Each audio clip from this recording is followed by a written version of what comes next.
Da dun da dun da dun. Dun da dun dun da dun dun. Da dun da dun da dun. Dun da dun dun da dun dun. Well, hello friends, and welcome back to another early bird special of True Crime Metrix. I'm your host. What pseudonym shall I be using today? Chief Justice Quayle. I'm your host, Chief Justice Quayle. I think I should stop these intros, guys.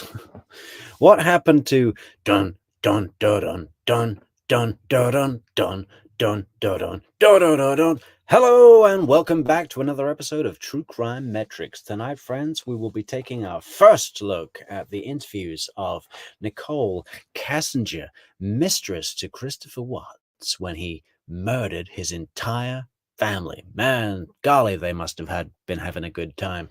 Trips to the car museum, trips to the sand dunes, checking each other's nutritional intake on the MyFitnessPal app. Hey, how many calories are in those cucumber slices with the low-fat, no-sodium dressing? Well, I got 26. Whole Foods, whole murders. No purple furniture. Okay, maybe we should wait for a couple more friends to join the stream before we kick off tonight's special episode of Nichol Kessinger. Yes, we're going to be taking a look at her dad, Detective, what's his name? I forget. How do we do that, guys? We present, share screen, browse, and this one, okay? You all got that? Just let's wait for the chat to fill up, guys. Yeah, feel free to leave a comment. Talk amongst yourselves. It's like going to see a show, you know? The curtain's still drawn. You're chatting, and then the lights dim, right? And you know it's time to shut up. Isn't that great when you go to the theater and the lights dim and everyone starts to be quiet? And you know a whole new world is going to be taking place. Let's get a little organized, yeah? First off, I tell you what, let's have a look at this. Okay. Are we all seeing this? Let's have a look. Hey, S-Bell. How you doing, S-Bell? Let's guess your first name. I bet it is Sonic, as in supersonic. Supersonic Bell. Ring the bell. Yeah, ring the bell. Subscribe to the channel. Ring the bell. Okay, we're going to put this on full screen. Yeah, first of all, guys, what is with the couple selfies? You know, what is with that? Look at Chris. Look how carefree and happy. Look at that face. Look at that boyish charm. Don't they look connected, guys? Yeah, look at him here. Oh, yeah. I mean, he is alive with love, isn't he? Just alive with love. Maybe a little too much. Looks like a little sick puppy, but you're having an affair. Your wife's pregnant. You're boinking the geologist from work, from your oil company, the geologist at your oil company, and you're taking all these pictures. Why? Who are you going to show them to? I mean, all right, if you're one of those sickly couples that show all their love on Facebook constantly, but you're not going to be doing that, are you? You're going to be putting all these pictures in your secret calculator app. You know, the tit pics, the sexy pics. I get that. That's cool. You know, that makes sense. What doesn't make sense is all this. What is this? Why would you do this?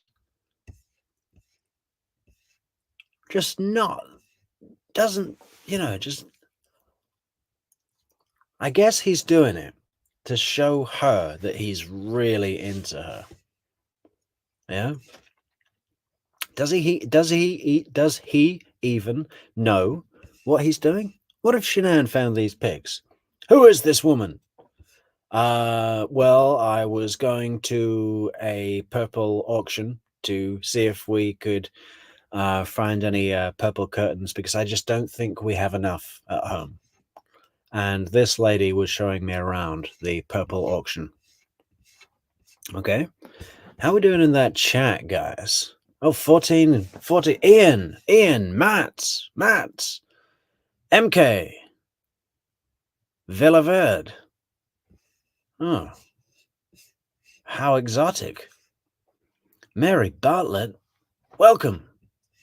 Leah, no fear. Okay, I think we'll get right into it, huh, guys? It's gonna be a long haul. It's a 3.5-hour video, which means in true crime metrics hours, that's probably an 8-hour special.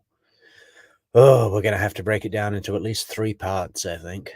But we'll see how we get on, yeah? We'll see how we get along and get on.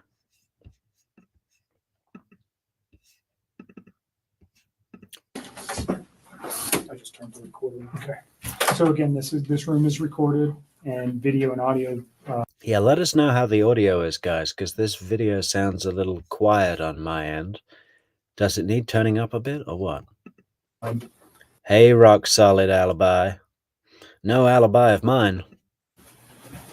We introduced ourselves in the lobbies and earlier, so we're just going to do that again real quick. My name is Kevin Kovac. I'm with the Colorado Bureau of Investigation, and we're assisting the Frederick Police Department with this case involving Chris Watts. And this is Tim Martinez, also an agent at CBI. Sir, if you just introduce yourself. Dwayne Kessinger. I'm Nicole's father. Dwayne, what's your birthday? November 3rd, 1958. And home address for you, sir? 8801 West 65th Avenue. Let's see. And that's Arvada, 8004. And a cell phone or a home phone, or where? 720-982-4547. They're not big on the redactions, are they? The Colorado Bureau of Investigation. We've got Chris Watts's social security number. We've got Dwayne Kessinger's entire life history and details. Thank you. And Nicole, can you just introduce yourself for the recording? Nichol Kessinger. Do you need all the other stuff? Yes, please. I live at 12255 Claude Court, Unit 612.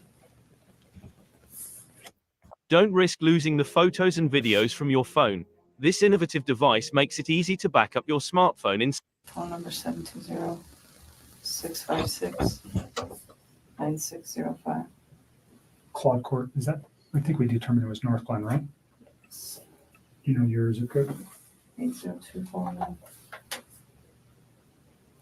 Okay. Can you speak up just a little bit so the recorder? Actually, S-Bell says her sudden outbursts of, oh my God, they're so little, are parallel to Wendy Adelson's outburst during her interview of, oh my God, who could have done this? Well, actually, S-Bell, Wendy Adelson does a direct Nichol Kessinger quote. Although I suppose it's the other way around, chronologically. But yeah, Wendy Adelson also says, oh my God, they're so little, referring to her own children. I know you're tired and you're stressed, and we won't be here any longer than we have to be. You've already had a conversation with people before. You came here on your own free will to talk to us. We picked you up at your request and brought you here. You can get up and leave at any time. You don't have to talk to us. If there's a question you don't want to answer, don't answer it. If you don't want to talk anymore, just tell me I want to leave. And I'm kind of in the way of the door, but you're not being interrogated as a criminal suspect. We're here to understand your relationship with Chris and what you know about Chris and his family, and events relating to Chris Watts. And do you know him as Chris or Christopher? Either one. Okay. So the phone number that you reached him on, can you tell me what that number was?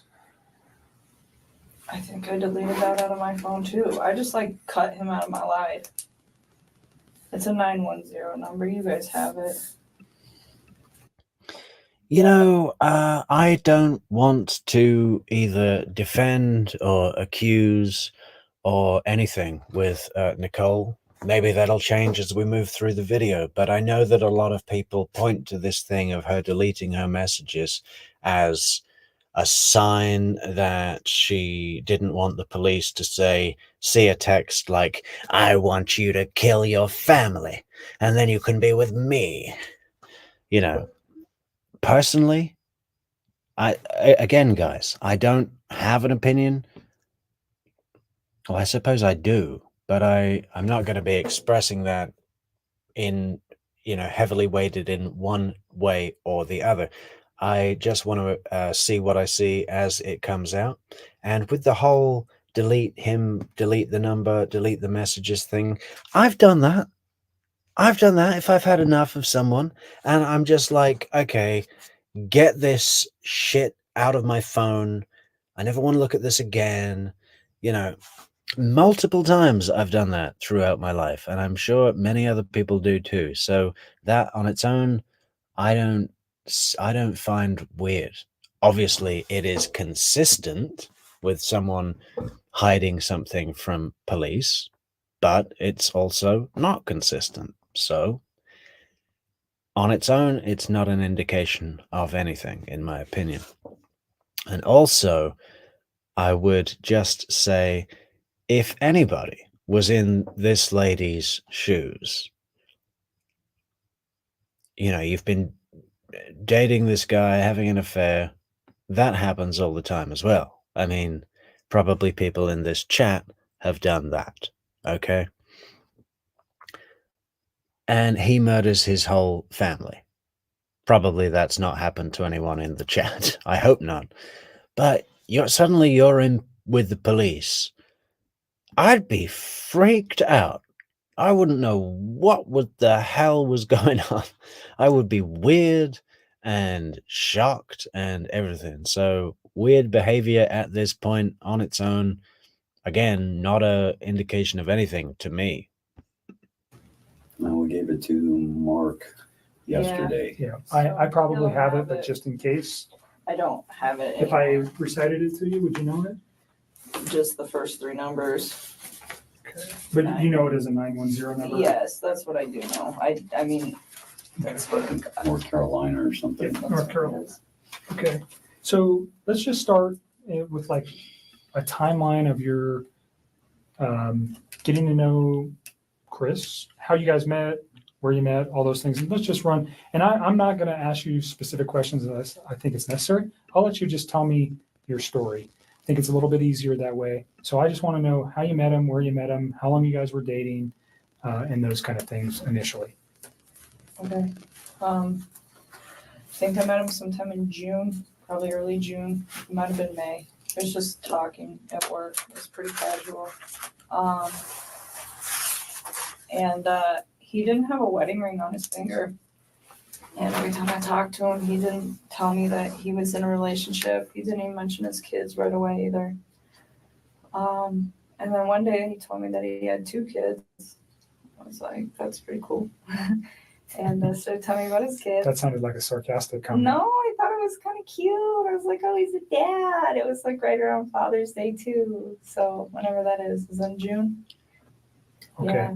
So I'm not good with holidays. he told me he had kids, and then it was Father's Day shortly after Okay. that. So that's what I do now. And I was like, I thought it was cute.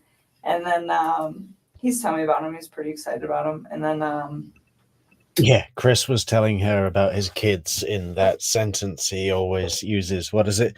Celeste, she's we call her the what is it that what he says? He always says the same thing, and you just know it's pre-prepared that he's said to everybody who ever asks. He's just, yeah, we call her the hurricane. We call her the hurricane. She's just like her mom, ready for anything. And Bella, she's more quiet, cautious. What does he call her? It's not the hurricane, but you know what I mean. It's something, and he's always saying that same thing. You can just tell that he said it 1,000 times because a guy like Chris can't think on his feet. Clearly, we saw that in his interrogation. he mentioned that he did have a significant other. And then he told me that those two were in the process of a separation. Did he mention the children's name or his significant other's name? I didn't know his significant other's name for a while. And then I think he told me his kids' names. Now everyone's going to jump into the chat and say, well, she looked her up on Facebook months ago. Yeah, did that happen? I mean, I heard that there was a, instead of the July 8th, or it was August 7th or something. There was a typo with the date was wrong or something. I don't know. But again, how many people have you looked at on Facebook and gone through trees of people? I don't know, but it happens.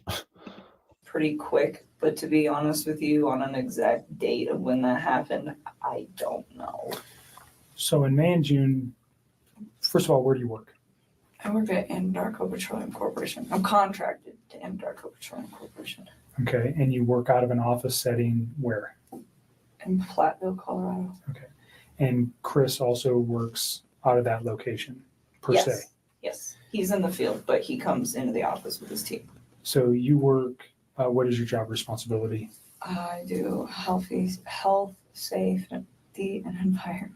Okay, so you work in the office and you take care of health safety for Anadarko is an oil and gas company, right? So MK Villaverde says the DA gave her some kind of immunity. She obstructed justice by deleting that stuff. Did she? I mean, it was probably just pictures of her tits.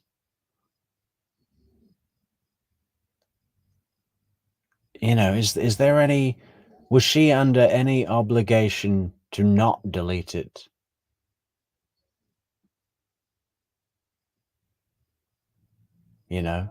What kind of obligation would that be? A moral obligation? A legal obligation? What would that be?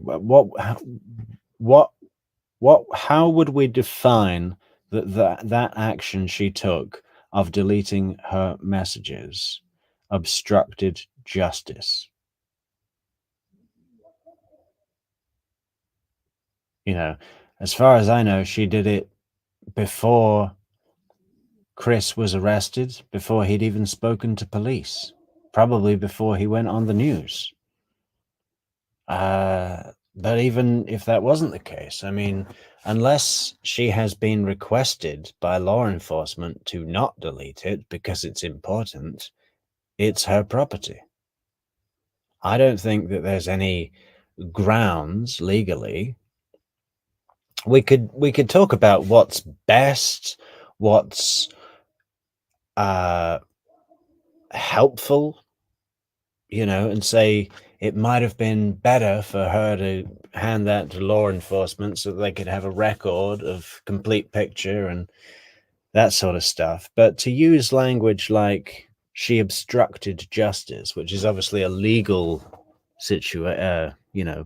phrase, I don't think what you're saying has much grounds. Sorry. Yes.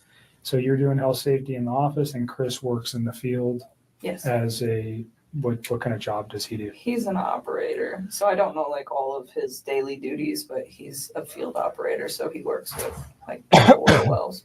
So he goes out and does work on those, whatever Yes. that work might be. But he comes into the office frequent. In the mornings. His team meets in the mornings. They're not all. Okay, Leah. Leah says she is definitely involved. IMO, in my opinion. Well, okay. But, why are you so sure? I mean, again, I'm not interested in defending Nichol Kessinger, but one thing I don't like to do personally is jump on a gravy train that I don't understand myself. I think she's weird. I think she's annoying.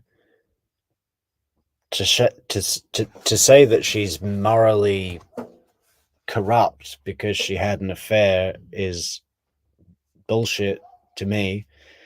That happens every day of the week, you know, with people that are just fine. But yeah, what evidence is there that she was involved in anything? Involved in what? That she instructed Chris to kill the family and said, if you don't do it, I'm out of here? Or helped plan it? I mean, involved with what? In there every day. Some days, some of them are in there. Some days, other ones are in there. But in the mornings, typically from like 6. I think she was half in, half out of the relationship. Like, Chris was the one that was a lovesick puppy. You know, I don't think Chris really had much dating experience. You know, I think Nichol Kessinger had a lot more experience, understood much better that the ephemeral nature of falling in love, and it comes and goes, and you know, I don't get why people say that she's like definitely involved. Like, we'll find out if there's much to base that on. 15 to probably 7, somewhere around there. And is that where you met Chris? Yes. Okay. So can you just take us through kind of a little bit of the early part of how he courted you or you courted him? I don't know which one happened. How you guys got to know each other? I guess we just started talking. He actually, so part of my job is to manage the gas monitors that we have. So Anadarko requires all of their field personnel to carry gas monitor sensors for toxic gases. And it's my job to control the inventory, any issues, anything like that. And we were Ryan's got the facts as always. Rampage. having some pretty serious like equipment issues, and we had numerous amounts of people coming in my office one day, and he happened to be one of them. Ryan, do you have these on a little notepad? Do you write these down? Because you get all my favorite lines, man. She's got 3 speeds: sleep or go. I just love that line. Another t-shirt, guys. And I'd seen him before, like they meet in the lunchroom, and that's where I go put my lunch in the fridge. So I'd seen him, but I didn't ever like talk to him. So that day we just started talking, and then every time I saw him in the hallway after that, and it was always hit or miss. Like it wasn't an everyday thing. It was just when I saw him, we just started talking, and we just kind of had a lot in common and just hit it off. So we'd always have, pretty good conversations. And then I don't know, one day he told me that he had kids and started talking about his kids, and then mentioned, yes, that I have a wife, but we're getting separated. So, okay. And When do you think that was? when he said all that, So specifically when he told you he was getting separated from his wife, was that within the first couple of weeks that you knew him, or was that later on? You said you met him around May. Okay. Honeyduke Pondu says first item in discovery was a Google search from 2017, not a typo, as confirmed by DA. Thus, search occurred the same day as Shanann's Thrive Vision board party, at which Troy McCoy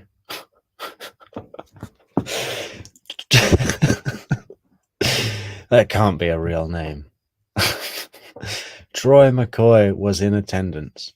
Okay. Well, okay. Not a typo. I told you I didn't really know. But, again, people look for people online. If you think that guy's cute and you I mean, there's like a algorithm.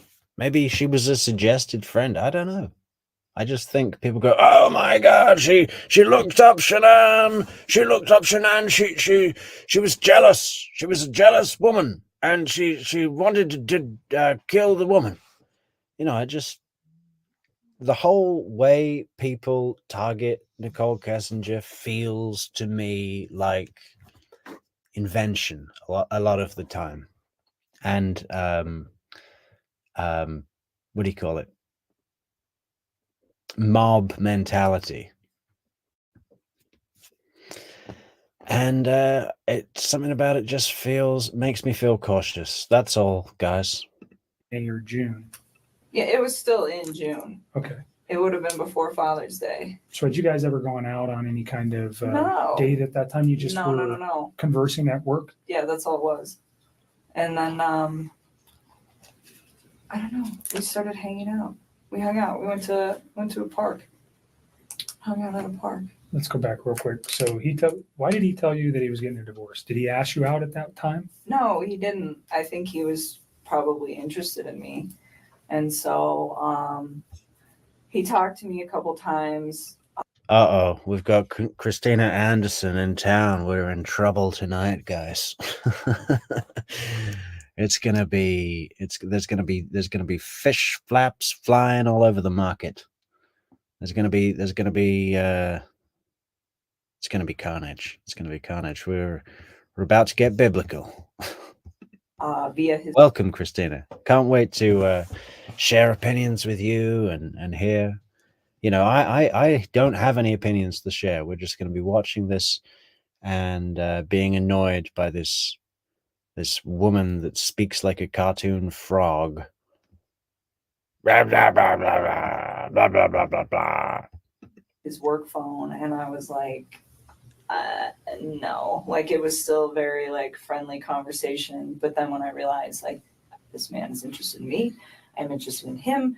This is personal. So we got away from the Anadarko thing because I really don't want those guys affiliated with it. Yeah, I'm not saying she's not involved, Christina, but involved with what? What does that mean to be involved? Like she smothered Bella while Chris smothered Cece? What does it mean involved? If there's so much evidence, paint the picture. Involved with what? Like, I think people are saying that she either indirectly was involved, like saying something to Chris like, wouldn't it be great if something happened to Shanann? Then we could get that place in Brighton and decorate the whole house with car-related furniture. We could have a coffee table with a V8 engine. We could have a truck calendar on the fridge. And, no purple furniture. Wouldn't it be great if something happened to the kids? Then we could start our own family, Chris. Wouldn't you like that, Chris? Of course, if you could get a divorce, but then you'd have to pay all that alimony and child support. There's a way that you could say that's being involved indirectly, right? Or you could say that they sat down together and planned this out, like Chris and Nichol said, all right, the 13th, she's coming back from Arizona, and I'll wait in the wardrobe, and when she walks in, I'll grab her, and then we'll dump them in the oil fields. Yeah, I don't see that at all. What else could there be? I mean, please, somebody who has a strong opinion on this, say something to me that's more informative than there's plenty of evidence she's involved. Involved with what? Any of this. And So you have a work phone that's specifically, no, I have one phone that I do both on. He has two phones. Okay, so he had your phone, the 720-656. That's the only number that I roll with all the time. Okay, So he has 2 phones. all right. One of those owned by Anadarko and Yes, one sir. personal. Yes, sir. Do you know what his Anadarko phone number was? Okay. It's been so long, and I mean, I'm sure I could like look it up, but I tried to look it up for those guys yesterday, and I couldn't find. You know, Leah, that's one way to look at it. Leah says if she was innocent and was so disgusted with Chris, she would not have deleted anything. Listen to her. Well, okay, but let's say, for example, that there was no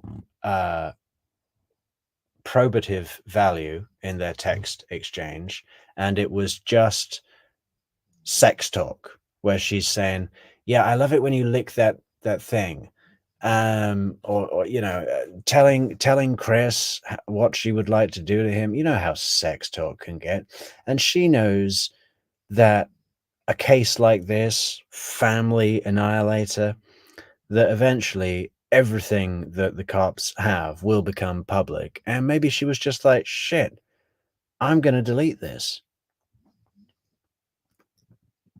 You know, I mean, I don't know, but I'm saying that the fact that she deleted her messages is cannot legally be counted as an obstruction of justice, and there may have been nothing of value there.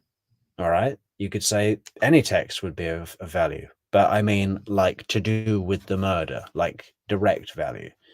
And it might have just been embarrassing for her. I don't know, one way or the other. I'm not defending her. I don't care about her. I think she's annoying as fuck. That's my only opinion because of the way she talks. Find it. Okay, we can find it. That's okay. Just wondering if you knew it. But at that point, we just like took it to his phone because I just felt it was like better that way. And we just continued to talk, and then Let me go back to the park. Where's the park? it's like down the street from my house. It's called East Lake Number 3. Your house Yes. in Northglen? Yes. And that was in the June timeframe. Like the beginning of July. It was like right around my birthday. It's like so sometime at the very end of June or the beginning of July. Okay. And that's the first meeting you had outside of work. Is that in response to something I said, Christina? I don't know. Did I mention her romantic feelings? I think I said she had a lack of romantic feelings compared with Chris's over the top, so in love situation he was going through. You know, I think I said that she was a little bit more mature and experienced and not really that into it like Chris was. I think she was sort of half in, half out from what I saw, you know, of her attitude. I mean, I don't know. The basic conversation for a first date. I mean, we kept it pretty simple, I guess, you know. I don't even remember everything we talked about. We Sure. were there for a few hours. Understand so if I ask about conversation, what I'm looking for, was he talking about his family during any of these meetings? Those are the kind of, I understand, whatever you guys were talking about, relationship, your life, your interests, those things, we don't need to know that. What I'm interested in is knowing is when he brings up his children, when he brings up his wife, when he brings up financial information, when he brings up his home, when he brings up anything that may have been, and it's been a few days, so you've had a chance to reflect on some articles that you may have read, and you know, unfortunately, that you're in a situation where somebody has been murdered. And that information, when you look backwards in your memory with the conversations with Chris, anything that he might have said that would be relative to that. And I'm not just, even if one day he was mad and he said, I don't want to do this or do that, anything like that. If he ever made any kind of statements that you were like, whoa, that was weird. Or why would he say that? Or why did he mention that? Do you understand what I'm No, looking I for? completely understand. I just feel like some of this happened so long ago that I can't tell you like the exact words of the exact conversation at the exact time and Sure. place, because it's like we had a lot of conversations. I mean, we talked every single day. So it's So if there's like a, I'm trying to help you guys with the stuff, like the stuff that's more current. I can give you guys a lot more like detail and exact times. But when you're asking me about something that happened 6 weeks ago and exactly what was said, it's like, I mean, I'm sure I can give you a general idea, but to be honest with you, like to pinpoint exact words, it's not going to happen. I'm not looking for exact words, just more, let's say 6 weeks ago, he said something that triggered with you last night. That's what I'd be looking for. Or something 4 weeks ago. And if you don't remember where it was or the specific words, that doesn't matter. Just he said something that was off the wall, or he said this, or he said that, that has caused you a moment to pause and you go, wow, I wonder why he said that. Now knowing what you know today. Do you understand? Christina Anderson, are you familiar with Teal Swan, formerly Teal Scott?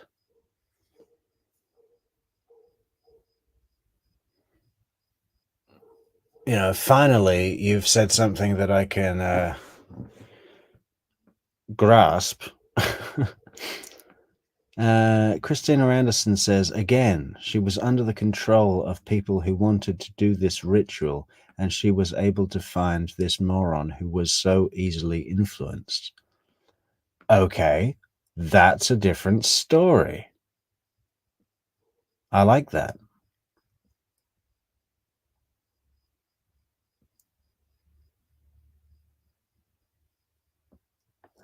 We're going to be putting a pin in that, guys. We're going to be raising that as a interesting point for further discussion and debate, and raising it up and putting it at the top of the, you know, corkboard, whatever. We're going to read it again. Again, she was under the control of people who wanted to do this ritual, and she was able to find this moron who was so easily influenced. Well, why didn't you just say that in the first place, Christina? That's really good. Thank you for bringing it to the table, finally. Where I'm going with that? I completely understand. And to be honest with you, I mean, there were several discussions that we had about his current relationship and where it had gone and what it had caused. And he talked. And Christina goes on to say, and she knows she is protected. She won't be prosecuted because she is just following directions.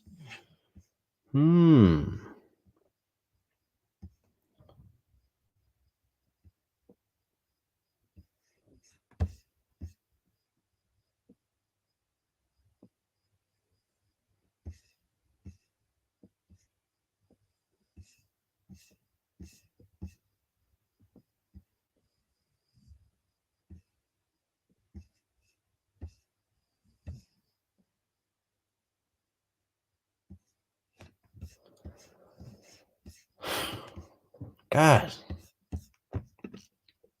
About his kids from time to time, but the thing is he was never hostile. It was never anything aggressive. Like even when he spoke of his wife and the fact that they were separating, it was never like ill. It was still very kind. It was just like, this is not working, you know, and would explain why, but it wasn't anything out of the ordinary or anything that I think would scare me. And to this day, even after everything that I found out, I still look back at that and I don't see any red lights with the way that he spoke of his family. Okay. Can you just describe his overall demeanor over the 8, 10, 12 weeks that you guys knew each other? It wasn't that long. It was like MK Villaverde says, well, you've kind of set the stage by calling out those of us who think NK had at least influence in what happened. Well, no, you know, what I've called out is the argument people make that really has a dead end before it's started, which is she was involved. Christina has expanded on that and given me something that I can, you know, hold in my hand, so to speak, you know, because all that I hear when she was involved. I think she was involved. Is just like, what? But yeah, let's keep going, guys. hanging out. Well, I guess we knew each other longer. Okay, but you met him in the office, and just his overall persona. Who was he? Aggressive? Was he mellow? Was he calm? Was he outspoken? Who was Chris? I think he's an introvert. I would consider him to be like a pretty, I don't want to say he's a very reserved individual. I think he's probably more reserved around other people. I think he emphasized to me that one of the reasons that he really enjoyed talking to me is because he felt like he could get out of his shell. He said around most people, he just like didn't really feel the need to like talk and converse. And it wasn't just in his home life, just in general. It wasn't something where he's an introvert. And he said with me, it made him feel like he could really just start talking about things that excited him. And I think a lot of that had to do with the fact that we had things in common.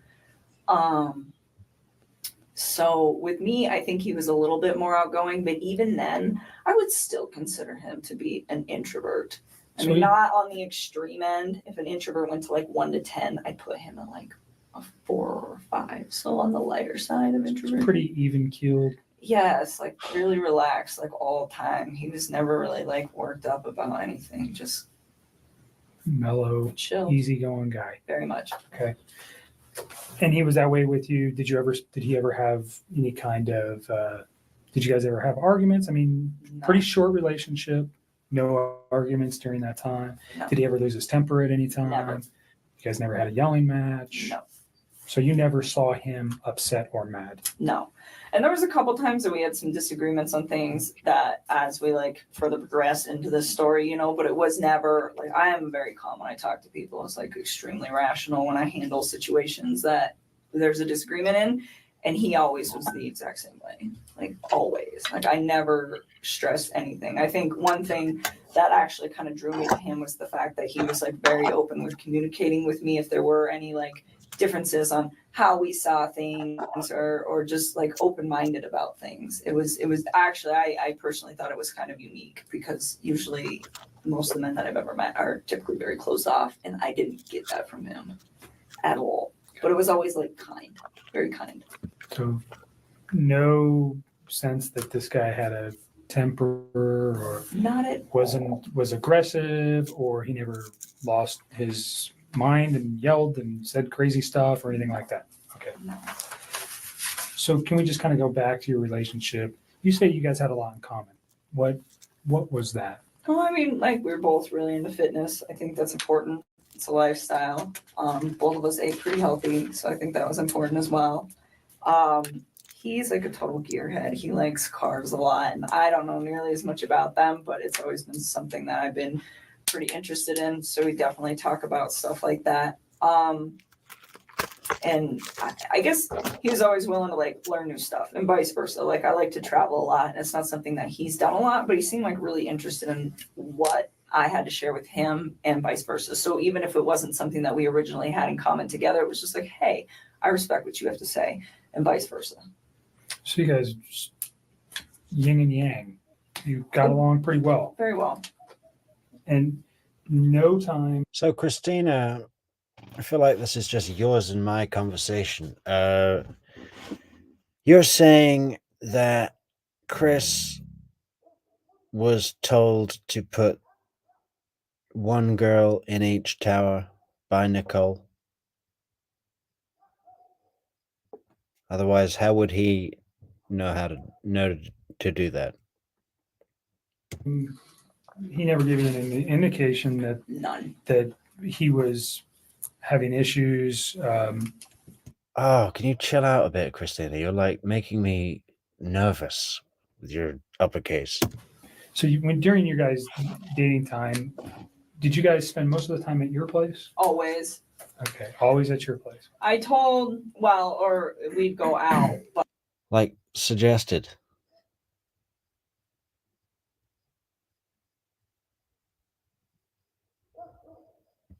but I told Mark yesterday, he asked me if I went over there, and I told him about one time that I went over to that house. I've been to that house twice, but it was very, very brief, and it was not like an extended stay. I did not feel comfortable there, or like, I just didn't want to be there. It's not my life. Like, that is somebody else's life and somebody else's existence, and I respect that. That's their space. And so I used to tell him, well, come to my house because this is our space. This is my space.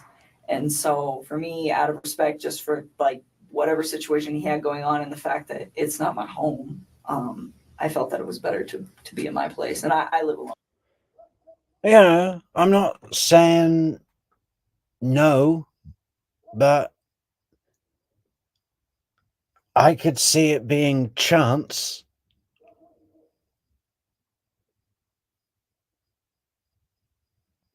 I don't have any roommates or anything, so it's pretty easy to do that. So during June and July, were you aware that his family was not his? Did you meet his children? So let's go through the motions, guys. Why did Chris put the girls in the towers? Well, they're in a flammable liquid, right? Let's suppose for a moment that Chris killed his family just because, he flipped out, killed Shanann, and then thought, well, there's, if Shanann disappears and the girls are alive, cops will talk to the girls and they might say that mommy was home and blah, blah, blah. So he'll have to kill them too. Let's just say it was like that. And then he's like, oh, where am I going to put the bodies? Well, I'll have to destroy them, but I don't have time right now. So I'll take them to work with me, dump them there, come back and make sure that they're obliterated later. And he was packing a big 10-gallon, or maybe not 10-gallon, gallon gas tank, wasn't he?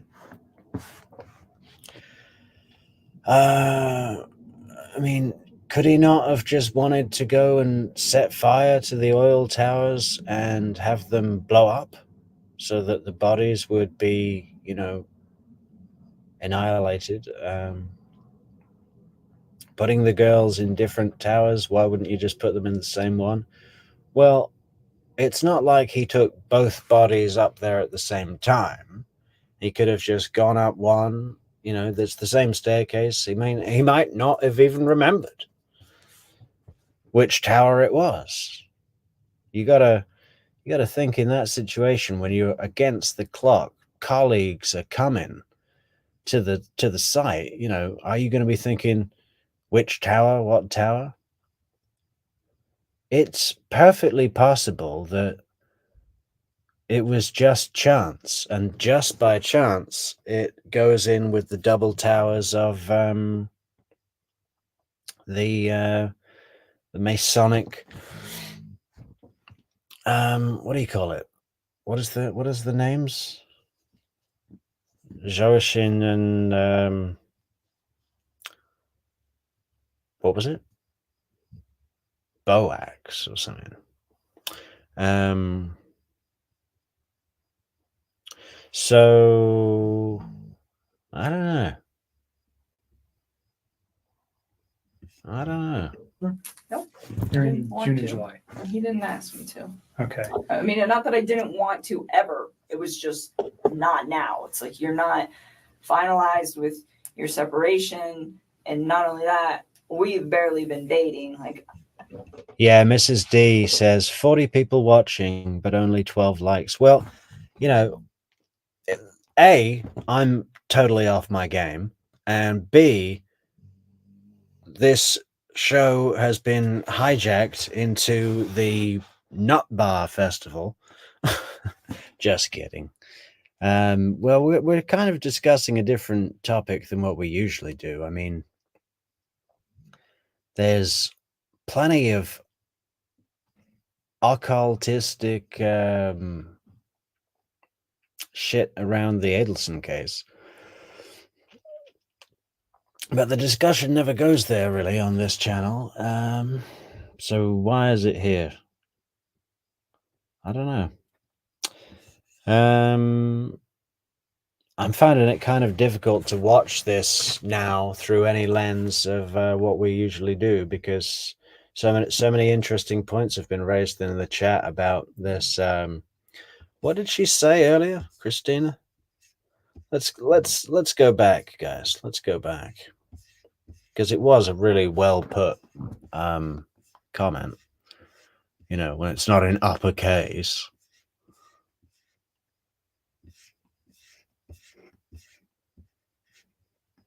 Again, she was under the control of people who wanted to do this ritual.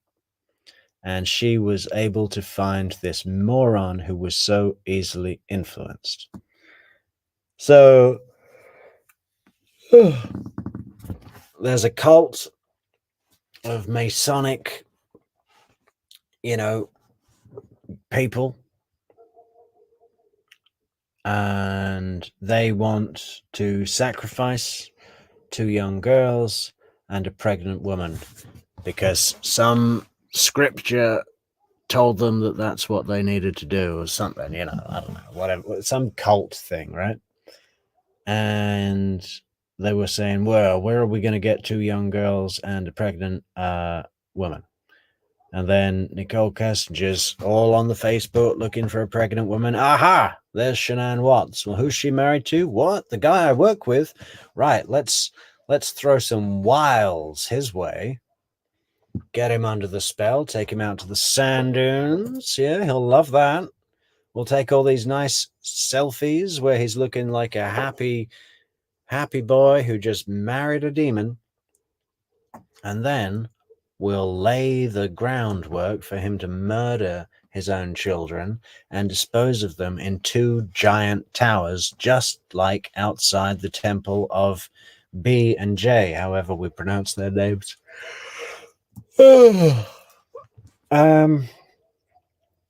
So basically now the show has been ruined, and that's what we're looking at instead. But it is kind of interesting. Yeah. You can't introduce kids to somebody new in a situation like that. That's something that takes time. I mean, would I have liked to have met them? Of course. That would have been a great honor for me to have somebody introduce their children into my life, but not then. It was something that it was like, okay, well, let's see where we're at in 6 months. Let's see where we're at in a year. And if we're still doing this. Well, it's not been ruined, Christina. I just feel a bit like under attack, All I'm trying to do is share a video, and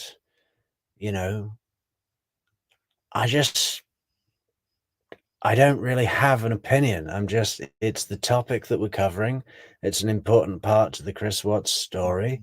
And I just wanted to have a look at what she had to say, So that's generally what we do. Yeah. And you and me are still, happy with where we're at, and you think that this is something that is going to be long-term and is worth bringing. Oh, yeah. Amy A says, has anyone heard the giggly voice message to Chris? Very strange. Way different than how she sounds here. Yeah. If anyone needs any more proof of an occult cult ritual, just listen to that freaking laughing message. It's crazy. It's deranged. It's sickening. And it almost sounds exactly like the toy the press the belly button toy that went off in the house when Chris was searching with the cops for any sign of Shanann. There was like this cuddly toy that made a noise, and it sounded like friggin' Nichol Kessinger on that message. Crazy and disturbing. I mean, it's horrifying, this like giggle clown thing she does on the message. Let's see if we can find it, guys. Let's see if we can find that. Nichol Kessinger,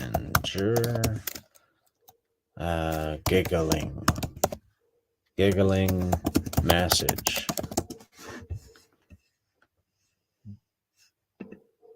Hi. It's me. I miss your face. I was just calling to say hi. Call me back. Bye. Hi. It's me. You guys just call me back when you have a chance. Bye. Hi. It's me. I miss your face. I was just calling to say hi. Call me back. Bye. Hi. It's me. You guys just call me back when you have a chance. Bye. What the hell is that? Bringing your children into the picture, then yes, I would love to meet them. But it's like, not right now. You are still in this situation where you're not even completely out of it. And I'm getting in it, and that's not fair for them. And that was kind of the policy that I had with him, was it was just like, yes, but not. Hey, Christina, you don't have to leave. You know how much I love your comments, and you're a really valued member of the community. And I just felt like you were yelling at me, you know, and it made me really uncomfortable. So I can be honest about it. But, you know, you're welcome to continue contributing to the conversation. Your comments are really valued. Yet. So did he ask to introduce you to his children? Not at that time. Okay. I think both him and I were on the same page of eventually, if things went as they should. In I understand you guys' relationship. relationship is very new and young. Yeah. So although it was short, I just laying everything out helps us understand what actually was going on with him. And Yep. I might ask you a question and you're going, why the heck would he ask me that? Probably because I have information that I'm not willing to share with you. And I'll tell you that right now. I'm not going to tell you some questions I'm going to ask you. What the heck? I want to share some information with you. Just, it protects you. It protects our investigation. So if it seems weird, there's a reason I'm asking it. That's and fine. It's usually relative to what I know. So don't take offense to it. Again, it's just part of what we need to know. Understood. So just, you went to his house on 2 occasions. Yes. Was that recent? No, that was like pretty early into it, and I did not like it and did not want to go back. Do you recall where the house was? Yeah, it's like right off the highway in Frederick. Okay. And you know the streets? I mean, I'm sure I could figure it out again if I like really had to. Like off the top of my head, no. Do you know the street name?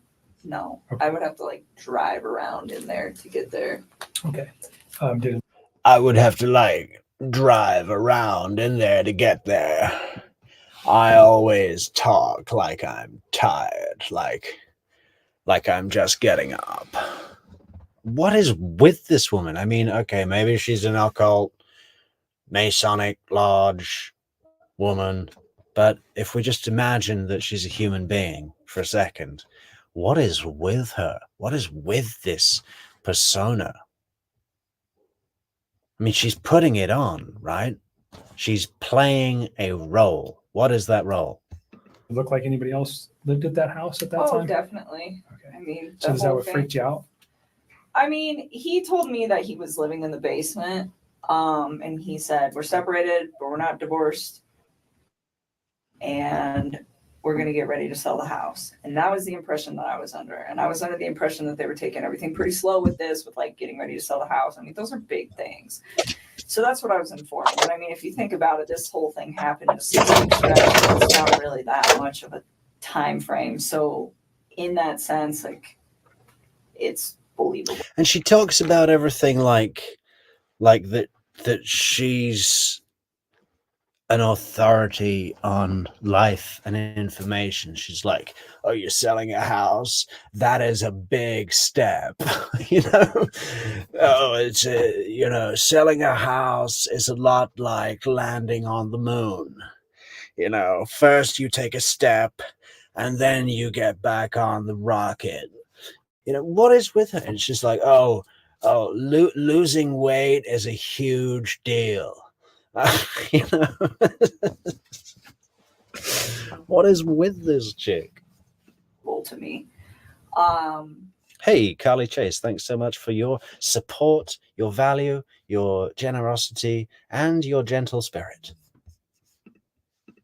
yes, I went to the house, and the first time I was there, I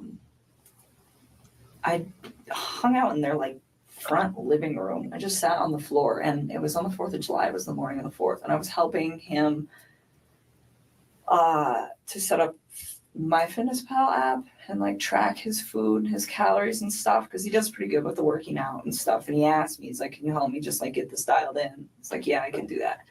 So that he invited me up to the house, and I was already kind of hesitant to do it because I was like, there are other people that live here, and I just felt like it was an invasion of space. And so I went up there, and we just stayed in that front room, and I helped him out with that, and got him all set up with that. And then, he asked me if I wanted lunch, and he grilled chicken and carrots. And then that's all he had. And I was like, okay. So we ate, and then I left. And then there was another day about, I can give you the date-ish. Let me look at a calendar. I think it was the weekend after my birthday. So her dad is in the interrogation room. Well, all right. She's 31.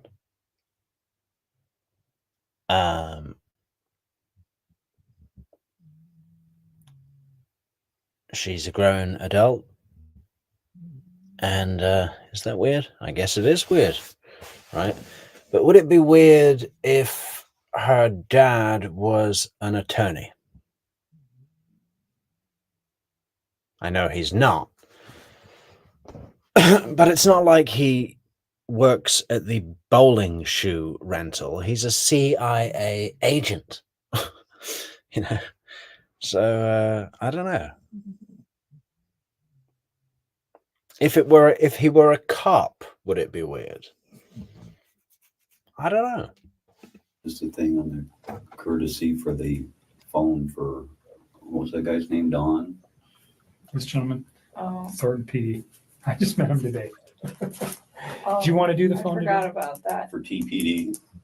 It's not for them. They're doing it for us. Yes. We don't have the equipment with us to do it. And I asked them to do it for us.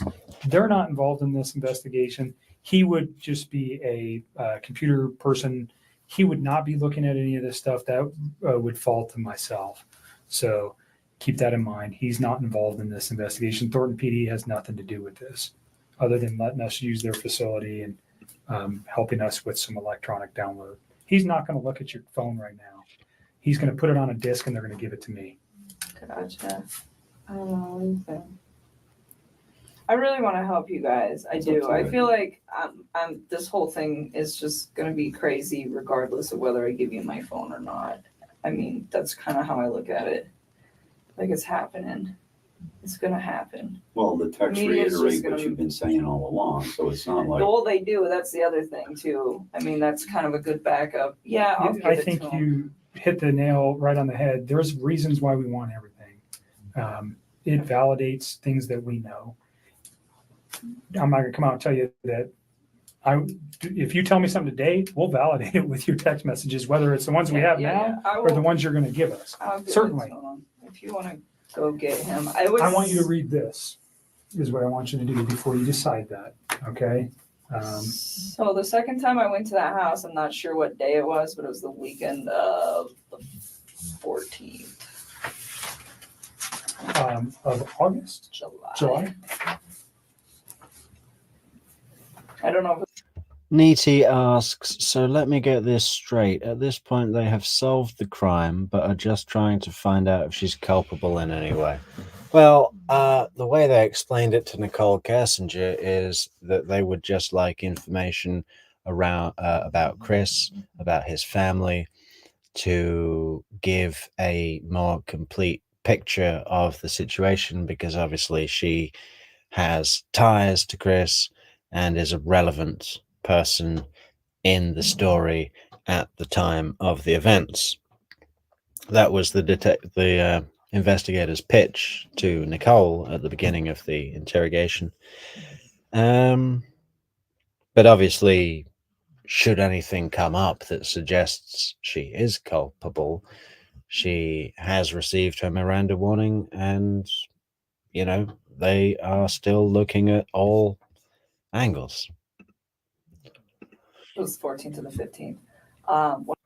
But they have said that they are not interviewing her as a suspect, just to clarify what they have said.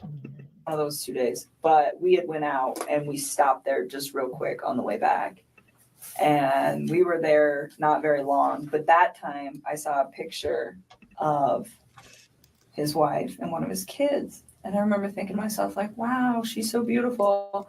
And I like took a step back and I was just like, this man has a gorgeous house, he has beautiful babies, he has a beautiful wife, he has an awesome job. Like, why would he want to leave this? And I remember talking to him about it, and that was the first time that I tried to actually say, what do you think about not separating from your wife? Like, what if you really try to work on this? And he had expressed to me that we've tried to work on this and it's not working, so that is why we're separating.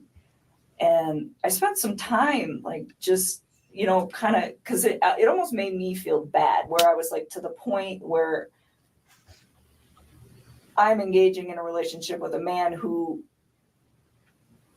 the way he described it, is in a contractual agreement, but was not in like an emotional relationship with somebody. And for me, the way I would have preferred to do this is to avoid it till that contractual agreement was also done, and he was done. And he could have approached me and said, I'm just had a divorce, you know, maybe we could take this slow. What do you think? You see, I can absolutely see this happening. I mean, I can, you know, Shanann didn't know that they were separating. She was making the friggin' video of telling Chris that she was pregnant with a t-shirt that said, oops, we did it again, right? That was super recent to the murders. Like, weeks.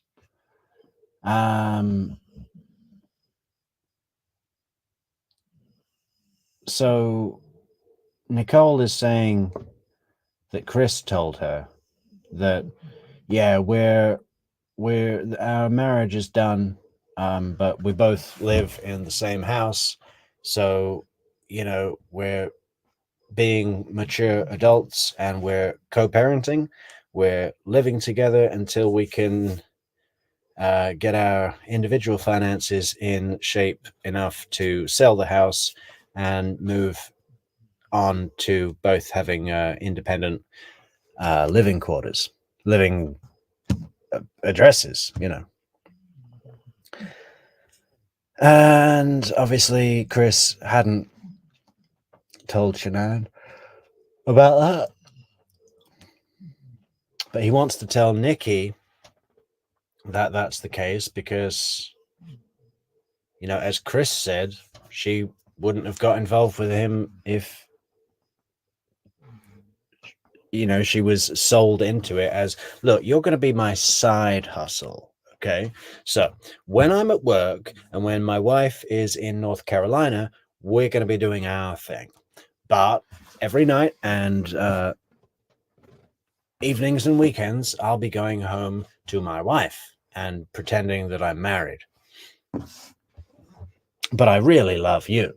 You know, she wouldn't have gone for that, as Chris says it. I can see that happening. That's pretty common, you know, in affairs. And I also see it becoming this thing where Chris couldn't go one way or the other. He got more and more invested in the idea of the relationship with Shanann being over.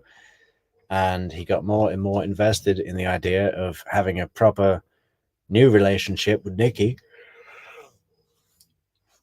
So by the time Shanann was like, you know, couldn't take any more of listening to her intuition saying, he hasn't touched me in 6 weeks. He hasn't looked me in the eye in 6 weeks. He hasn't, you know, kissed my cheek or touched my hair when we're in bed, blah, blah. All those signs that are like, oh, there's definitely someone else, right? that got to boiling point and beyond with Shanann, and she confronted Chris. And Chris just, I don't know, couldn't take it, whatever. I don't know. Think, but instead it was, oh, we're separated and we're working on a divorce. And that, the simple answer to all of this fits all of the evidence. And also a super complicated occult version could fit all of the evidence. Sometimes you're unable to say which is reality. And I think that this is one of those cases. that is the part that I feel bad about. No, but that's okay. There doesn't need to be a definitive answer for everything. Sometimes you look at a situation and there's two possible stories that both fit each and every piece of evidence, and you have to go, well, we may never know. Life is full of that. Because I should have waited on that, and I didn't. And, I was just like, well, they're already there. So, but then being in a house, I was just like, why? Fix this. Find a way to fix this. Make it work, and I was like trying to push him to do it, and he. Yeah, she's a bit overselling that, isn't it? Was she really sitting there, driving out to the sand dunes, taking selfies with Chris and saying, listen, make it work. Push for your marriage. Make it work. That doesn't sound believable, Nichol. Seemed pretty reluctant to do it. He didn't want to. And I don't know. We were still seeing each other fairly frequently, but I kind of backed away so we weren't hanging out quite as much. And we were still close, but it was just I really wanted him to try. I wanted to know that he tried and it didn't work. And then he moved on, not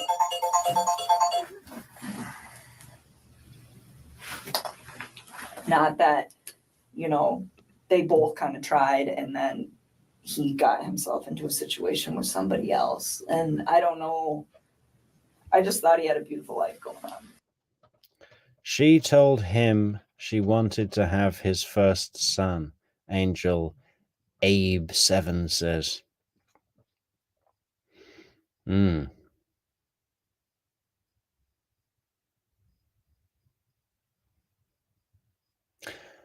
Again, that's pretty common, right? For a new romance, isn't it? I mean, that kind of shit that you say, oh, I'd love to have your first son. And he could have made it work. That was the way I looked at it from the outside. So is this something you reflected on since this event, or was this you? No, I was doing it then. You said this doesn't look right. He's kind of, I don't want to be responsible for breaking up a marriage, especially with two children. Is that kind of the gist I'm getting here? I didn't think it didn't look right. I mean, I think he was legitimately sleeping in the basement, and Hey, Rabbit, God, you've really let my brain relax for a second. Rabbit Incorporated says, even from a distant view of the situation, Chris was lying to his wife and his mistress. That apparently was too much for him, and he lost it. Yeah, right? It can be that simple. didn't think that these two were. I mean, I think it was hey, we're both stuck in this house for now. We got to sell this. In the meantime, you live here, I live here. We sleep in different rooms, take care of the kids. That's just kind of how I took that. And no, I didn't think it didn't look right. I just thought it just seemed like he had so much going on and it was just beautiful that I was like, why don't you just try this out, and see if you can fix it? And he'd always be like, well, what about us? What about us? I'm like, don't worry about us. That is more important. Try to see if you can salvage whatever it is that you have going on with your wife. And I always got the impression that he was a great father to his kids, always. And so, I was like, and be the dad that you want to be. I was like, and see if you can make it work. And he just like we kind of talked about it off and on for like a few weeks, and I was just kind of like, I don't know. Like I think I was kind of like cold feeting about it when after I went over his house. And so this was like pretty early on. And then he told me that he went to North Carolina, and he was like, I'm gonna talk to her when I'm in North Carolina and see if I can get her to do this, to like try to like rekindle the flame. Okay, so try to salvage his relationship as you've been asking him. Yes, and then if he when decided, did he go to North Carolina? I think it was like the last week of July, somewhere around there. Okay, So I mean, this was like a couple weeks that I was just kind of like trying to push him to do that. let's pause at North Carolina, and we'll come back to that real quick. I want you to read this. If you don't understand what it means, then ask me the question. But basically what it says is you have the right not to let me look at your phone. I'm asking to look at your phone for the purposes we previously discussed, for the text messages and your phone log, and unfortunately the photos that are attached therein too. That information is only relative to this investigation. I'm not looking at anything else except for the conversations between you and Chris Watts, and the phone data between you and Chris Watts for phone calls, for times and dates for those phone calls. And then the content of the text messages that are there. And we'll write that specifically down here. Understand that. Don't want anybody to get some of those texts. Like they have. Oh, Neaty, you don't think that Nichol was trying to get him to reconcile with his wife? You mean like, she was like, yeah. Well, I really loved going to the sand dunes. But have you thought about making up with your wife? Plus, you have the 2 girls. Yeah. I mean, we can go to the car museum, but I think we should involve Shanann in our trips. Maybe, yeah. Or if she was saying anything like that, it would have been as a test to see whether she should get emotionally invested, right? Assuming that she was not an occult shill, she would have been like, so, you sure it's over with Shanann, or you having any thoughts about working it out, or, should I jump in with both feet here, buddy, or, And now she's reframing that to the cops because she wants to make herself look like a level-headed person that wasn't like loving the fact that she was getting some from a married man, because we know you all like that, Nothing to do with this case, and they're just like, between you and Chris? Yes, they're just So just tell me what they're just kind of raunchy. Okay, Like I don't need anybody. Everybody's an adult. Posted like We're not going to somewhere. post it. I don't want the newspapers to get that. That's all I want. The only ones that we would be looking for, again, is the same kind of questions we're getting to here, is things about his children, things about his wife, the questioning of, did he ever, has he ever said something to you that might indicate, maybe not then, but now, that there was something like this in his mind? Or you know what we're looking for. I don't need to come out and tell you that. I understand the embarrassment of particular photos or potential sexual types of conversations you may have had with Chris. It's not relative to the investigation. We don't care.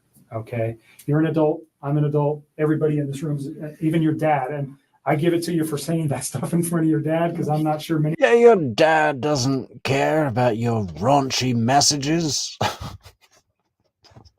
Yeah, thanks for mentioning my dad while we're talking about this. Women could do that. So that's not what we're after. We're after the information. Your dad has sent raunchy messages to your mother. And we're going to read those too. Aloud. On record. information that corroborates things that you've told us, and also that corroborates or may tend to prove that things that Chris told us were a lie. You understand that? And that's maybe going a little bit far. I usually won't tell people that, but because of your reservations, that's what I'm looking for. If I can disprove something he's told me by a phone records don't lie. People do. Okay. So if I can disprove something that may be important, that's what I need it for. I'm not saying I can. Has it happened before? Yeah, I knew she was from Queens, guys. Or Long Island, but definitely Queens. You know what I'm saying? NYC. Absolutely. Is it critical in cases that I've worked in the past? Yes. So that's why I want it. Okay. Again, you don't have to give it to me. You can tell me I don't want you to have it. Go get a warrant. I'm not even going to tell you if I go get a warrant, try to get a warrant right now. I'm just asking for you to consent. And again, we can write right here what you're willing to give me, which is the text messages and the phone log. And unfortunately, again, the attachments on some of those text messages, and I'll write it on there, and then you'll just sign it. Okay. Do you understand the questions there? Do you have questions about any of the things that it says? You understand you don't have to do this. You're doing it of your own free will.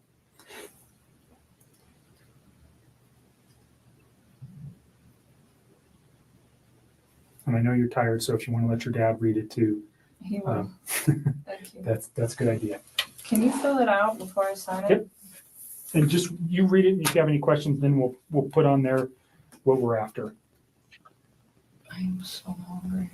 You should have told me. I would have got you some food. I got food in my car. It's not staying down. It's just coming She hadn't been down. feeling good, not because of any, just Like I got sick prior to this Jim. whole thing happening, and then I think all of this compounding with the Stress. fact that I'm sick, it's just not good. I've not really been eating or sleeping much at all.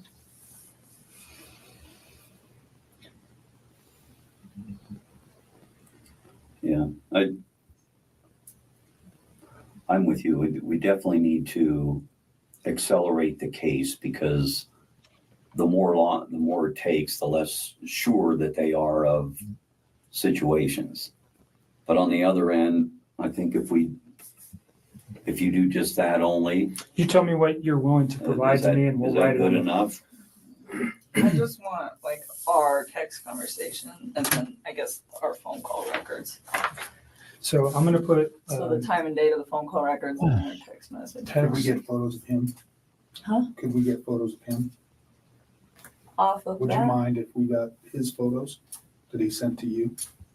Oh, well, they'll be in that text message thing. So all his photos were sent. There was no apps or anything else used No, that you no, guys no, were no, sending. It was no. all just text messages. Yeah, Okay. So it'd be an attachment to a text that he sent you. pretty much. But Everything is in the text and the phone call records, so like all of it. because we don't have it on tape, we discussed prior to turning the tape on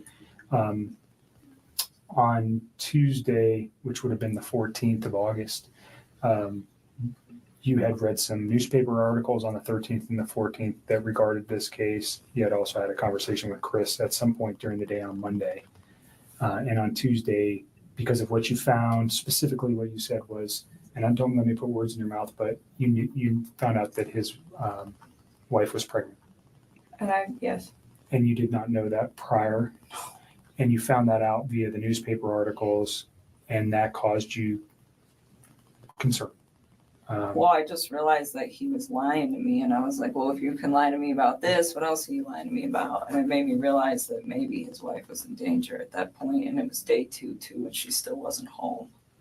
What did that cause you to do with your phone, though? Oh, what? When I deleted those? I was just kind of grossed out by him, to be honest with you. I was just like, I don't know what's going on right now, but you just lied to me, and I don't want to see this come over my phone anymore. So I removed it. So you already said, but So I removed it. What is she trying to do? Some sort of NLP, neural linguistic programming? I don't want this on my phone anymore, so I removed it. What is that? But you just lied to me. You just lied to me. You just lied to me. be honest with you. I was just like, I don't know what's going on right now, but you just lied to me, and I don't want to see this come over my phone anymore. So I removed it. So you Those hand movements as well. I think she's trying to do some NLP. Rhythmic hand movement and this major elongated vowel shaping. So I removed that. It's just like, I don't know what's going on right now, but you just lied to me, and I don't want to see this come over my phone anymore. So I removed it. So you already said, but you. I mean, all this occult shit's really interesting and everything, but this is what I want to know. What the fuck is she talking like that for? You just lied to me. I don't want this on my phone anymore, so I removed it. What is that? You remove text messages. I deleted all of his stuff because he lied to me. I mean, that's what it was. It was the hurt that made me delete it. And then it was the lie that made me start questioning everything else he'd been telling me for the last few days. And that's when you decided to come forward. Yes. Okay. So just for context, Yes. when people delete stuff off phones, usually we go, No, on a no, second. no. It And wasn't that's why I malicious wanted- at right. all. It Yeah, no, I'm wasn't not saying it's malicious at malicious, all. He lied to me. It just hurt. Like, I had never felt like he'd ever lied to me before. And it was a big lie. I mean, Right. telling somebody that you're in the midst of a divorce and then you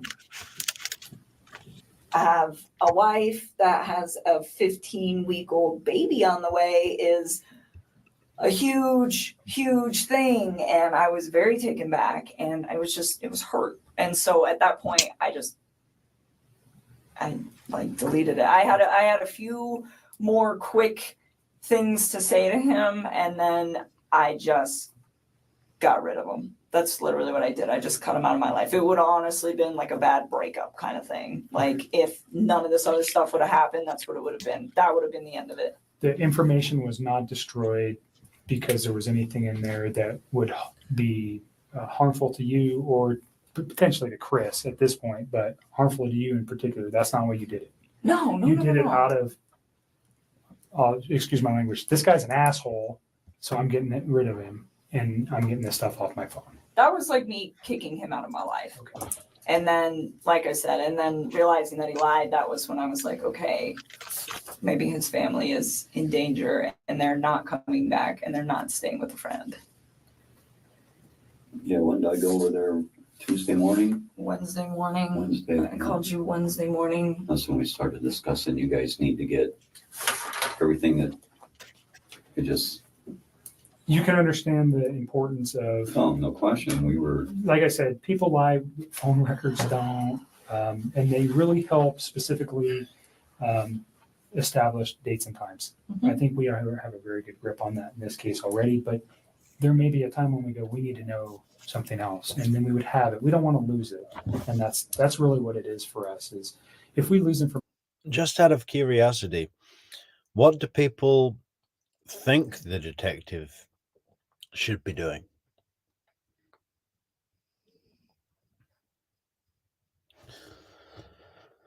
You know, I'm still confused about whether we are looking at this situation through the lens of Nichol being under the control of an occult group and tasked with finding some idiot that will sacrifice his two small children and put them in individual towers, and a pregnant woman. I guess the pregnant part of that is significant to the occult ritual. Whether we're looking at it through that lens or, you know, the other lens of her influencing Chris just because she wanted to be with him, still, what is her action in influencing Chris? Are people saying that she sat down and planned it with him? Or are people saying that she indirectly suggested it to him? Like, imagine if something happened to your wife. Wouldn't that be great? You know, if she were just out of the picture. You know, because still, I'm at a loss as to where that has come in, or where it has shown to have happened at all. Information that later on we go, man, I wish we would have got that. And we may never even use these. We may never even look at them. But no, Christina, she doesn't come across to me right now as someone who wanted to be with him. I don't know. I haven't expressed that at all. I'm just asking the question. People are saying that she was involved, whether that be as a girlfriend who wanted him to himself, or as an occult ritual deal. What was her involvement? Telepathy? Occult mind control? What are people saying? if we have it now, then we don't worry about losing it. So I appreciate you being cooperative and giving it to us. Yeah. So the first thing I wrote was text messages between Chris Watts and attachments. Okay, so because we're talking about the photographs, unfortunately, that cause you much disdain. And then I am going to put phone log for calls. Again, guys, the fact that she deleted messages could be consistent with her sending Chris messages about killing his family. Or it could be consistent of her not wanting the media to get hold of her raunchy messages. You know, unless there's a serious cluster, it's not evidence strong enough of anything in my mind. The fact that she deleted messages and Googled how to, if cops can find deleted messages. Okay, that might, you might think, whoa, that sounds a bit funny. We better look into that.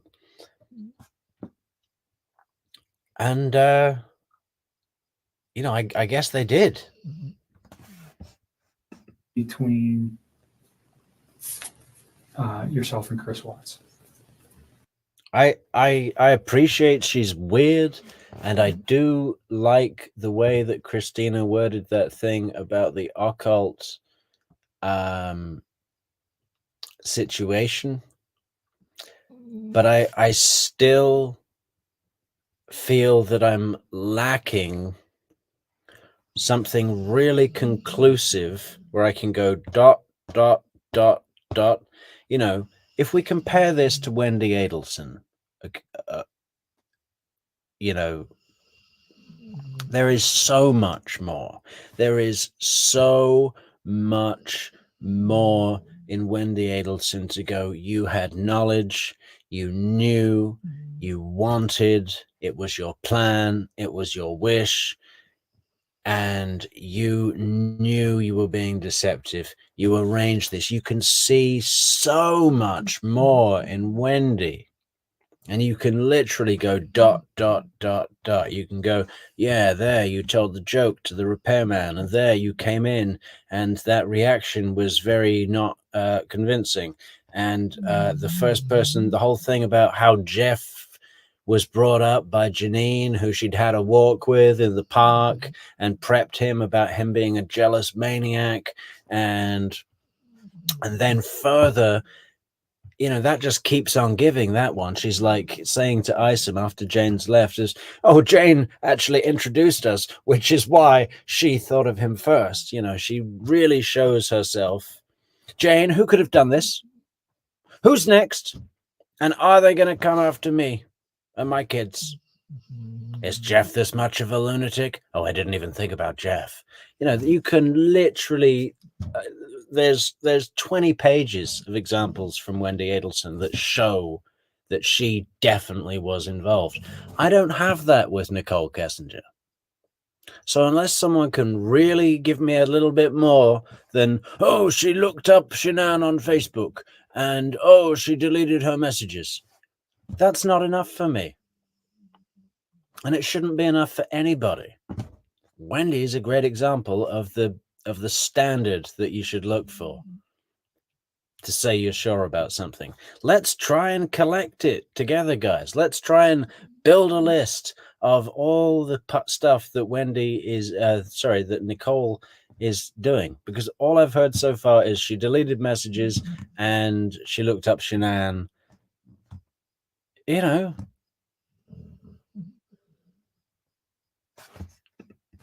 Your phone number is 720.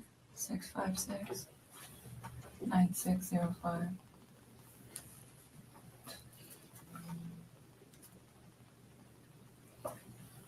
And this right now is located we're at the Thornton Police Department. It's going to be moved to so this is kind of, doesn't make sense, but we're here. It's going to be moved to the Colorado Bureau of Investigation.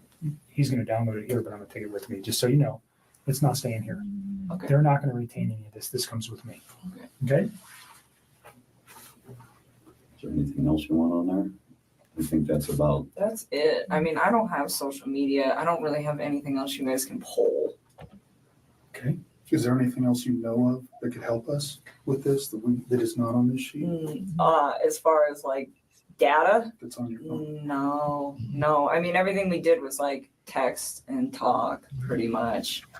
I mean, and like I said, any pictures that I had, like even if you were to restore all my regular photos, there's so many pictures in there and you wouldn't even know which ones were for him and which ones weren't. But any picture that I wanted to send to him, I sent via text. So if you guys go through the text and the attachments, you will have everything that wasn't said verbally and was done via text. But I think that's it. Like I don't have anything else. As far as like no Facebook, no Instagram, no Twitter, no LinkedIn, like none of it. So oh, she's so radical, man. She's so back to the earth, man. No social media for Nichol. She turns her phone off when she's meditating, guys. She turns her phone off when she's on MyFitnessPal app. Oh no, that has to be on the phone. She uses an iPad and turns her phone off. there was never any of that kind of correspondence. So I think that should probably cover everything you guys will need. Is there any particular message? Or maybe she's on a special occult version of Facebook.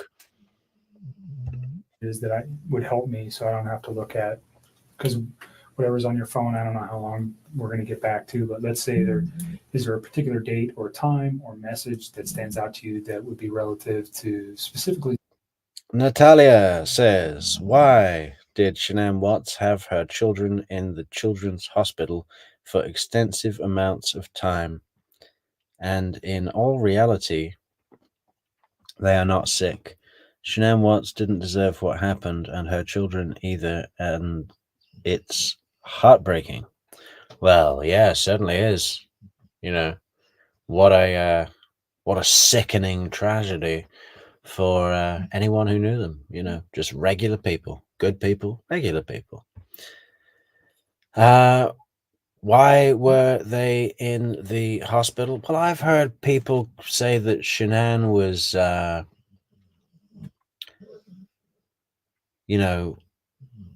Munchausen's by proxy, inventing ailments and illnesses for her children. I don't see it like that. I know that Shanann was diagnosed with lupus like quite late in life, had some health issues herself, and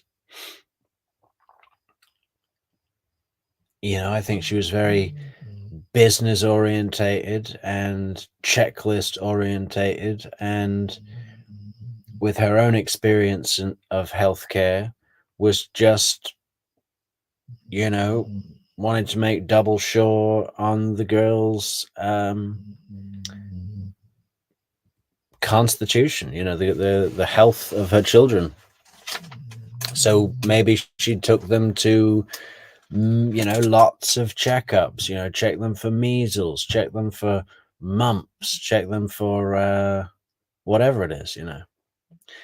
Could it have been over the top? Sure, but that's a parental decision, and to me that doesn't count as Munchausen's by proxy. As we saw in the Gypsy Blanchard Rose case. I mean, her mother was like knocking her teeth out and saying, "Yeah, another trip to the dentist. It's the leukemia." She's shaving the child's head, going, "Yes, terrible with the chemo. There was no chemo. Yes, my daughter is bound to a wheelchair for life. She could walk fine," right? That's Munchausen's by proxy. To the investigation into this case that might assist me in understanding why something like this could have occurred. I'm still in shock that this whole thing happened. I Like can imagine. I like that's why I gave him the benefit of the doubt for the first day, because I was just like, no way. Like I didn't even think about that. I mean, murder was not on the top of my mind when somebody doesn't come home for an evening, especially if they've just like had some sort of like heated conversation. It's like, okay, you guys are separating, you have a heated conversation, you leave for a night. Like I didn't even think this guy killed his wife. I mean, that like murder is on something on the top of my mind when I call one of my friends for 3 or 4 hours and she doesn't answer the phone. Like that doesn't even process to me as like a real thing that is a possibility at that point. And so that's why I gave it a day.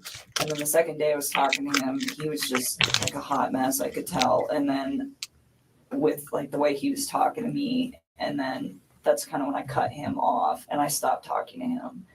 And then So remember what you just said, and we're going to get to that because that's probably a very important conversation. So if you want to know So, days, I would probably honestly just start at like Sunday and work your way forward. I mean, all the rest of that stuff, it's just like the small talk of like, hey, this, I mean. And your relationship building through the 6 Yeah, months. I mean, like, and if you go like maybe like a week further back, like there's times like I was trying to help him find an apartment, like just for him, not for me, but for him and his kids, to get set up. Yeah, I was trying to find him an apartment just for him, not for me. And I was never going to visit. But I said to him that I would insist that all of the furniture was purple. Up, and like there's times where I'm like, well, where's your wife moving to? Like, how close is she gonna be to you? You should be within like 30 minutes of your kids, so they're close, and like you want to be close to their school and close to your gym, and like what's your price range? Like I was helping him get all of this stuff set up, and it was like in a very decent manner. And I don't know if all of that is in text, some of it's probably on the phone. Like at this point I've talked to him so much that I don't even know which parts are like verbalized and which parts are texted at this point, but we can figure it out. Okay. You see what I wrote? Text messages between Chris Watts and attachments, and then the phone logs for calls between your phone number and Chris Watts. Those are the two things. I just saw something that concerned me there, guys. That was a deceptive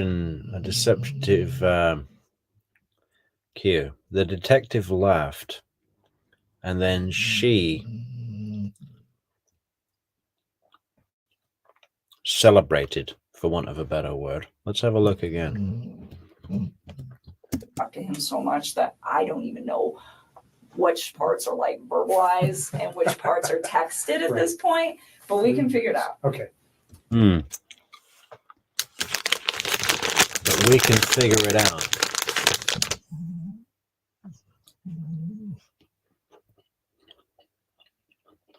She was just drawing a line under a section, affirming that they're on the same page because the detective gave an indication as such, that they were such. I didn't like that. You see what I wrote? Text messages between Chris Watts and attachments, and then the phone logs for calls between your phone number and Chris Watts. That's Jarlborg, thank you. Thank you, y'all. God, it's just crazy. This thing where certain personalities just rub people so wrong that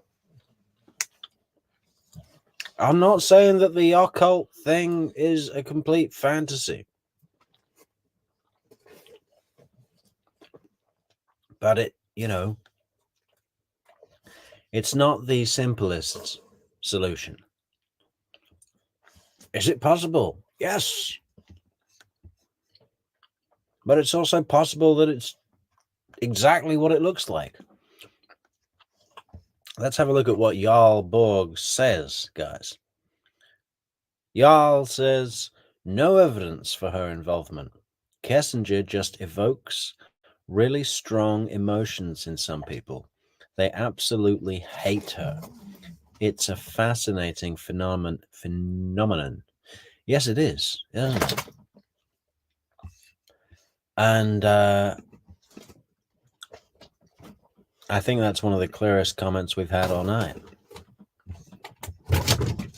I really didn't think this situation would be as divisive as it is. I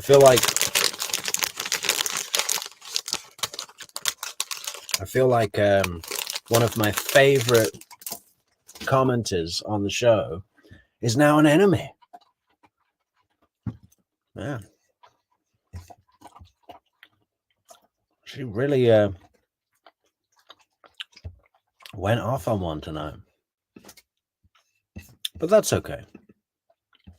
Those are the two things that were asked to be extracted from your phone. So if you're okay with that, Why does it say items removed? Cell phone data. Isn't that this? that is that, and that's what he's Oh. going to remove, and then that officer is going to fill that out. Gotcha. What is the date? I don't even know what Today is the 16th.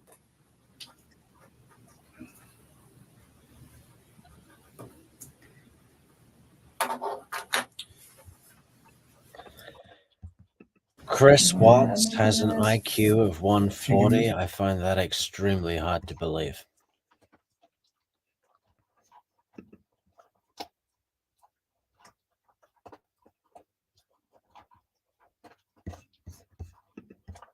Give us your phone, we'll get him started. Yeah, we want to give you everything, but we also want to be protected in doing so. Is more of the thing. It's just And when he's done, we'll give you our Is there a copies. password or anything? Like, will it lock up after a Yeah. period of time? Yeah. Yeah. Right here. that's what it knows. And Make sure there's nothing written on the back. There's not. I checked before I read it off. Let's go back to North Carolina. Okay. He went to North Carolina, and he Yeah, Ian, it was the friendly bacteria. was trying to rehab his marriage with his wife. He Do said. you know her name at this point? Yeah. Okay. Are you okay saying her name? It's Shanann. All right. And do you know the children's name? Yes, it's Bella and Celeste. Okay. Cece. She went by, they called her Cece. All right. So he went to, were they in North Carolina They were already already? there. If you want something. I don't know if my stomach can do that. Yeah, they were already out there. He just flew out there to meet up. Do you know why they were there? They're all from there. Okay. So they were there They for, were visiting her family for the most part until he got there. And then they still were mostly visiting her family. okay. Hey, do you know how long they had been there? A while, like weeks. All right. And he flew out to join his family there. Yep. Do you know specifically where he flew to? What, airport? No. If I took an IQ test right now, I would have 146. Of course, that is if none of the questions were occult related. City. No, not off the top of my head. Okay. I'm sure if I thought real hard, maybe I could think about it, but I mean, come up with it. No, I don't know. All right. So he goes there. You said it was like the last week of July? I think so. I think it was like one of the last days of July. I'm almost positive. I think it was a weekday. Okay. Yeah, he flew out there, and I thought I had like convinced him to like try to make peace with her. And I was like, if you guys work on this, like, I'm out. Because what's the point? Like, I'm not trying to be with somebody that's in another relationship, which I know that sounds silly given the whole relationship that we had in the first place, but I really was under the impression that they were separated. I mean, it was like reiterated to me. If you guys try and work on this, I'm out. Does that sound more like advising him to reconcile or a threat / warning of don't reconcile? Because if you do, if you go over there and fuck your wife, excuse me, if you go over there and engage in the physical act of love with your wife, we're done, buddy. Okay? So you better not engage in the physical act of love with your wife. Got that, buddy? So many times that that's what I thought it was. And it made sense to me too, because like he could pretty much call me whenever he wanted. Like I was the one that would tell him like, hey, when your kids are awake, you need to spend time with your kids. Like do that. And then after they go to bed, like if you want to talk to me, you can talk to me. But it was never like this super, super restricted thing. Like sometimes like right after work, if I was like still talking to him, I get kind of bummed out, and I tell him just like, oh, it's frustrating sometimes, like having to like wait. But at the same time, I was never like, this is horrible, or it was always like, I understood why. But then once his kids were asleep, he never like had any. Yeah, I think so, Nitty. We've seen it a million times, Nitty. But so sorry for my bad language, guys. And sorry, all of YouTube. It was like he could do what he wanted. Do you know what I'm saying? Like Sure. He was in his basement and she's upstairs and they're not speaking. So it kind of made sense. It wasn't like. And you guys are just texting and. Or talking or whatever, Yeah. I mean, and it was like I said, it was at certain times, but that time, and originally it wasn't, but it was me that put that time frame on there because I thought he should hang out with his kids. Those 2 times you were at his house, did you see any evidence of that? Him living in the basement? Did he ever show you that area? Or anything? I've seen it. Yeah, I went down there and saw his. Again. She could be reframing something that would make her look like a complete bitch to something that would make her look like this great. Yeah, I reframed the times that we would talk so that he could play with his kids, right? Or maybe what really happened is she was like, listen, don't call me when you're messing around with your shitbag kids, all right? I'm not interested. When you're on the phone with me, I want your 100% attention, Buster. I don't want to hear blah, blah, blah, blah, blah in the background from some shit kids, okay? His little workout equipment, and there's a bed down there all set up, and the basement was all clean and organized and stuff. So like a decent bed set up. So it made sense to me, like, hey, this is what's happening down here. So I saw it. Even though his family was in North Carolina for multiple weeks, it appeared that he was still living in the basement. Well, and he told me sometimes he would like go upstairs and sleep if like he was home alone, because I know she'd like go on business trips and stuff. But he's like, I don't like that bed anyway, so he didn't really like sleep up there. I was like, okay. Even when it was just him. So Okay. that was the impression that I got. I don't know what you're talking about. North Carolina. Go back to North Carolina. North Carolina. So he still made very frequent communication with me when he was out there. And at one point he told me that they sat down and they talked about it. And he told her that he wanted to either fix things or like to try to fix things, and if she didn't want to fix them, then they needed to like move forward with the separation and like actually file for divorce at this point was the impression that I got from this, and was what he told me. And so he said that she was like pretty receptive to just not trying. He was like, she seemed like she just wants me to go. He's like, when she has her mind made up, she has her mind made up, and that's what she wants. And he's like, she doesn't. God, has it ever been that simple, guys? The husband says to the wife, so, you want to get a divorce or work it out? And she's just like, no, yeah, I've been thinking divorce too. Why don't we, I tell you what, let's go and get the papers on Monday, huh? Yeah. We can grab a coffee at that place with the nice sofas and we'll go through the paperwork there. Yeah, we'll probably get the whole thing done by lunch. Yeah. No, great. Okay, so that's Monday. So Tuesday? Want to try anymore. And he's like, and neither do I really. And he was like, it's done. And he's like, and then the next day, I don't even know what days these were. Sometime when he was out there, he told me, we're putting the house up for sale as soon as we get back. And I was like, well, that was quick. And he was like, it's her. She's ready to go. And I was like, okay.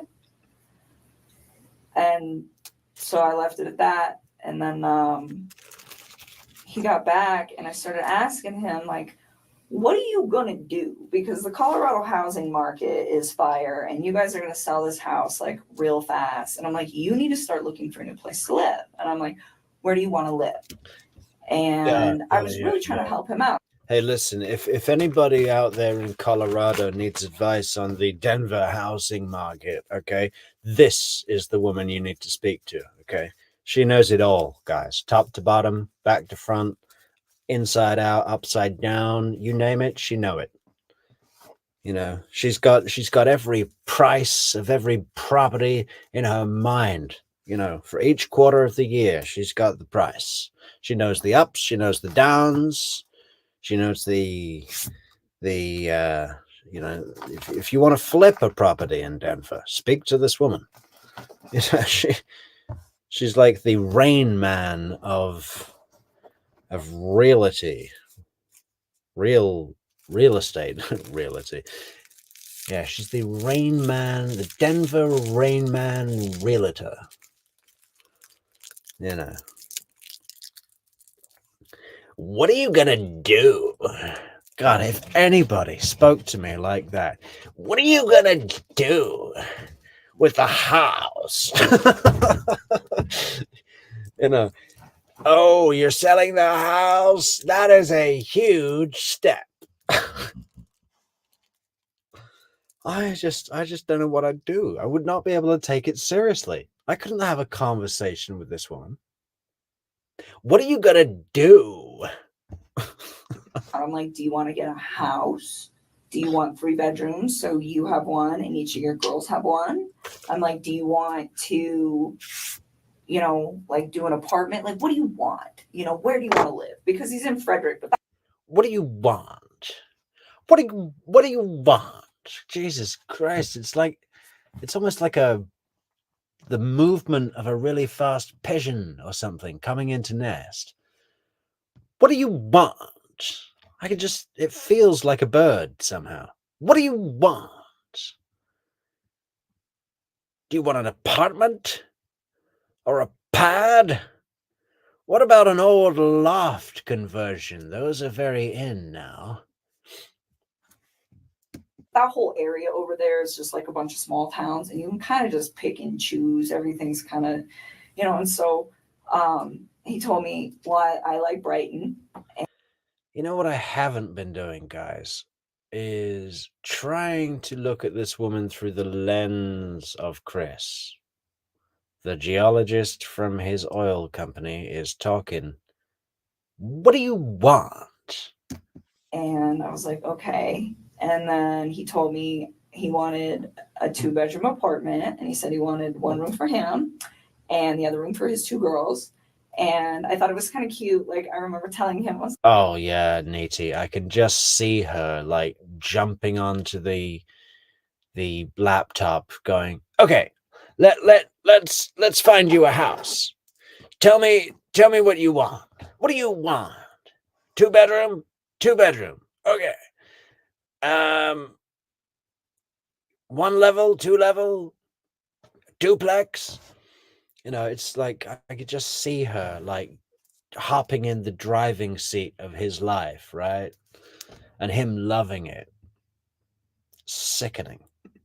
was like, yeah, me and my sister had bunk beds like at my dad's house. And I was like, when we were little girls, and me and my sister were the same age apart as him and as his two daughters, So I told him, I was like, they're going to love it. I was like, they might be like stuck in one room together. I was like, but they'll become like best buddies. And it was really exciting. Like, I liked helping him, and I just wanted him to like, I don't know.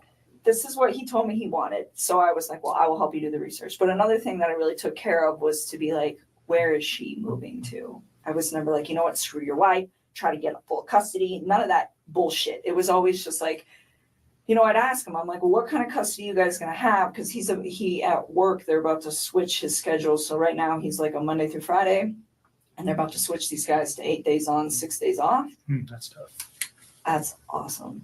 And I was asking him, I was like, are you going to have your kids like on that set of days off? I was like, because that would work perfect. Like 1 week on, 1 week off. And I was just like, we just talk about it. I'm like, what is your plan? And he's like, we haven't figured. What do you want? What is your plan?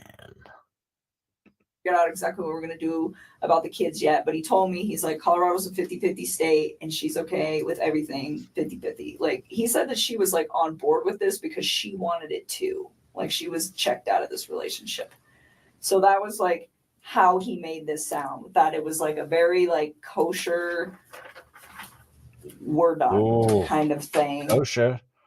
Copacetic, guys. It was a copacetic arrangement, guys. Kosher style. All the way. Did you ever give him like books or articles or anything to read about saving your marriage? Did you ever provide anything to him like that? About saving his marriage? Yeah, like how to recover a marriage or how to save your marriage. There's all sorts of publications and books out there. No, but I did tell him, and I don't know if I did this through text or phone. That will be something you guys will, I'm sure, figure out. But I told him a few times, like, I think that you should take the time to read some articles about what separation does to kids. And I told him, I said, when my parents separated, we were literally like 3 and 5. We were almost the exact same age as these little girls. And I told him, I said, Yeah. She's like, what do you want in your apartment? And Chris is like, well, gotta have a special shelf for my O-rings. And my book bag. I've been trying to count the sections where he says that. I think I'm up to 8 different occurrences or more where he reads out the list of what he packed in the truck. He does it at neighbor Nate's house. He does it at 3 different locations in his house. He does it in the interrogation room on day 1 and 2. I don't think he mentions it in the news media reports, unfortunately. That would have been great, huh? That would have really added some suspense. It was lacking in suspense, when he's wasting everyone's time going, Shanann, Bella, Celeste, come home. If someone has them, just bring them back. This house, it's not complete without everyone back. If he'd have stopped wasting our time with that and just said, listen, this is what I packed in my truck. Water jug, book bag, laptop, O-rings, pipe wrench set, socket set.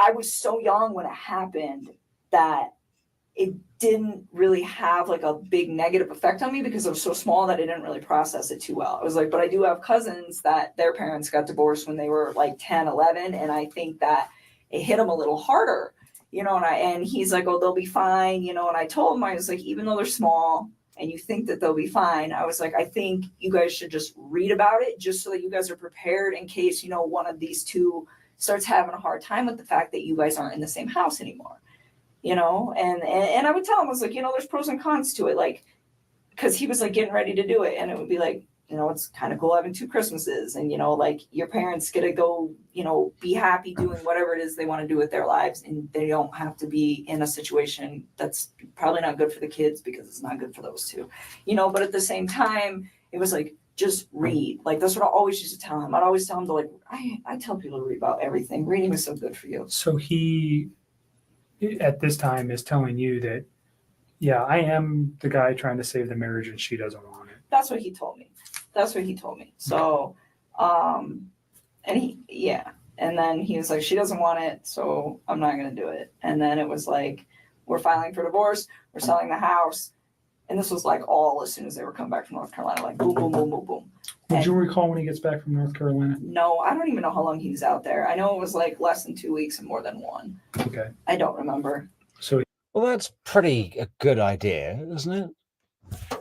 You know, that's between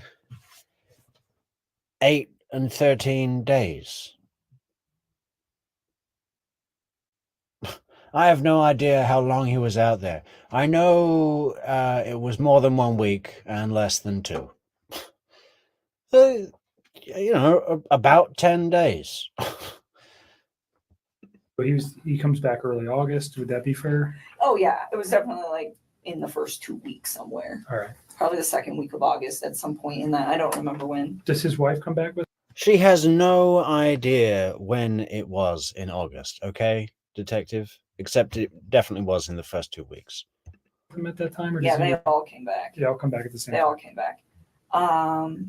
And then so he continues to just, you know, tell me that this is like what he wants, and so I took the time, and you will see that in the text too, where I I found this apartment. It was perfect. It was so cute. I was like, it's in your price range. It's like 6 miles from the gym. It's 23 miles from work.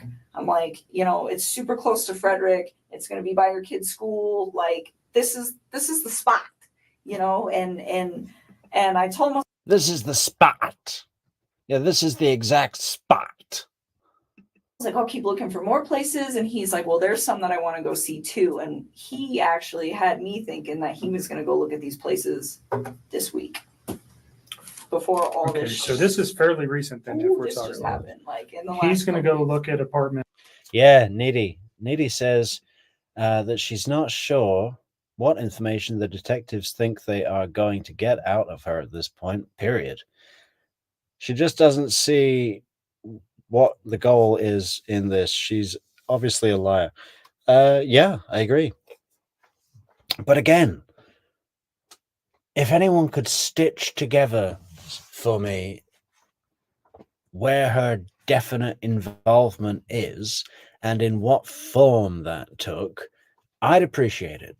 You know, people love to come on here and say, oh no, she was definitely involved. Yeah. She's definitely involved. All right, well, take it a little further than that. You know, I think Jorg Ball, no, Jarl Borg said it best. She's just very unlikable, basically. And there's an attraction to say the worst about her. I don't know. And I agree.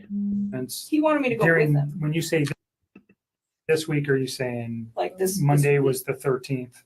like this week. Okay. Yeah. So I told him, I was like, well, pick out a few spots. And if you want me to come with you, I'll go look at them. But you know. You said earlier that he had never, or that the apartment wasn't for you and him. It was just for him and his children. Oh, yes. It was, you had no intentions of moving in with him. No, I have my own spot. I still have a lease there till July. And even then, like, he never asked me to move in with him. Okay.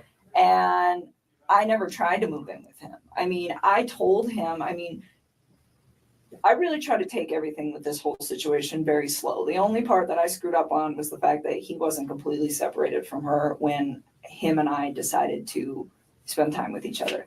That is where I screwed up. But other than that, everything else, it was always like, you know, you build your life, I'm going to build my life. We will intertwine them, but I am not ready to like do this. And he respected that. And I even said that, and I don't know, that might be in the text, but said that 2 words, like, Chris, like, you need space. Like, you're just getting out of a divorce. Like, personally, I think jumping into a new relationship is a little quick. It's like, I was in a relationship earlier this year, and I think this is also a little quick. And I'm like, so why don't we take our time? And I'm like, if you guys end up doing a week on, a week off with your kids, I'm like, the week you have your kids, be with your children. And the week that you don't, I'm like, I don't even want to see you every day. I'm like, I think we should spend like a few days of that together. I'm like, because I like my space, and I think you need your space. I think you need your space to like develop your identity again and like get it back, because I think he's just been like so wrapped up in this whole thing that he's got in his own life and his life that he doesn't remember probably what it's like to like be single or have time where it's like just him. Sure. And so I was just like, like, embrace that. I think it's a beautiful thing. And I really try to like take it smart with all that. And it was the same thing with his kids. I was just like, like, and we talk about things every once in a while where I'd be like, hey, if I ever meet, cause like I have a lot of house plants. It's a good example. So I have a lot of house plants, and I told him, I was like, one day, if I ever meet your kids, I was like, Okay, Christina, back again, huh? Got a question for you. Now, I don't want to get into an argument about it, but I'm just interested in what you're going to say. So here's my question.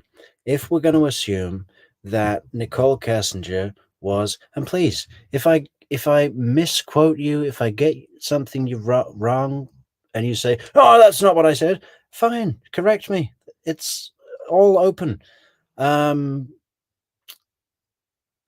So if Nichol Kessinger was, for want of a better phrase, enlisted to get this douchebag to kill his daughters and pregnant wife and dispose of them in the way that he did, if she were enlisted to do that, logic would follow that she would have had to give him direct direction to commit the acts and not depend on him coming up with that of his own accord because he liked her, right?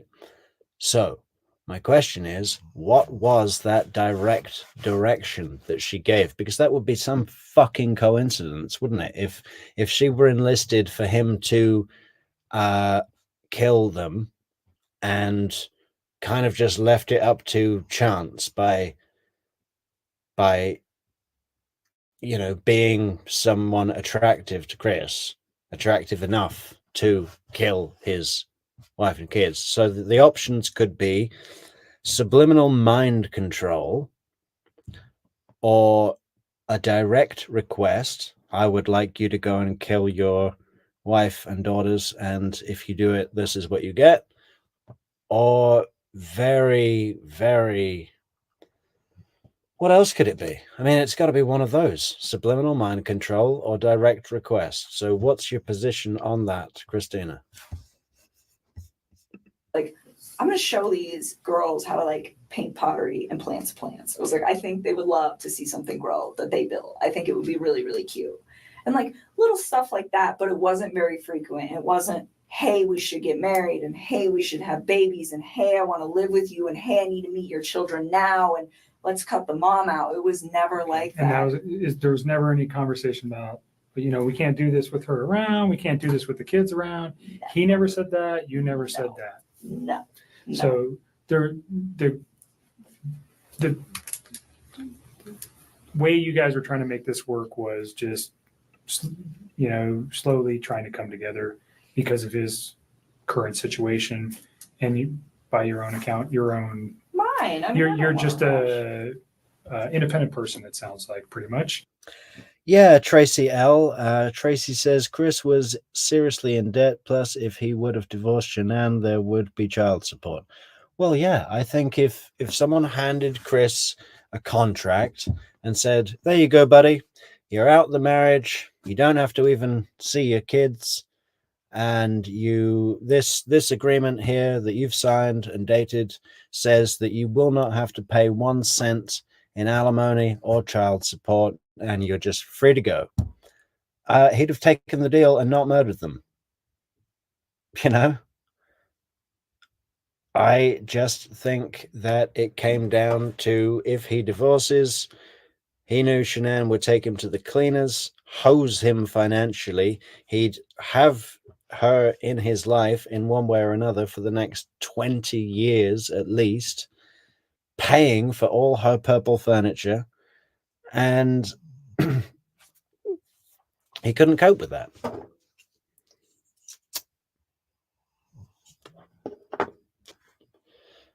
You know, I mean,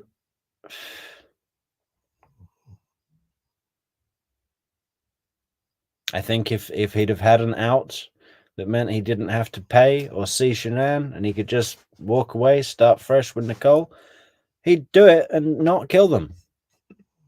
And but through text message or through conversation, he never said, "Hey, this isn't going to be financially able. I'm not going to be financially able to do this." Okay, I think we got a response, guys. Christina says, well, I do think the question of whether her phone actually pinged there on the morning of the murders is relevant, and also the very long phone call they had the night before was relevant. All right, well, it's relevant. Okay, so you're saying that she commanded him, said, listen, I've had enough of you messing around with your wife. I think you've been stringing me on. I think you're still married. I think the relationship is fine. You need to show me proof that you're done. Something like that, Christina?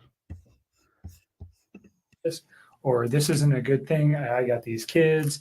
None of those conversations ever came up. No, I mean, he told me like he had a budget restriction. So for his apartment, and I'm pretty sure this is in the text, and this will probably be in the last couple of weeks.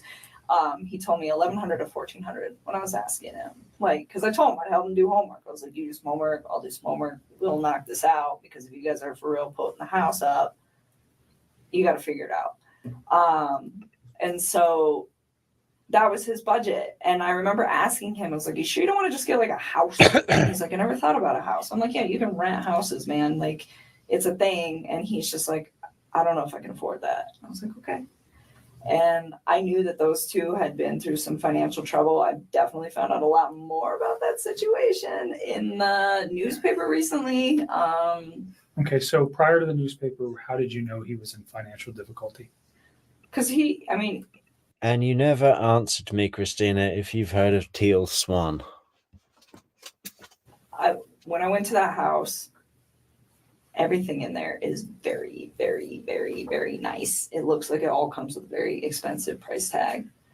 And I didn't say anything to him about it, but I could kind of tell then where I was like just looking at everything like, how do you guys afford this? And then he has that car. I don't even know how much that car costs, but What car is that Lexus. I'm sure that thing costs like 80 grand, but just like money, like everything just looked like it costs a lot of money in that house. You probably have a decent idea of how much money he makes.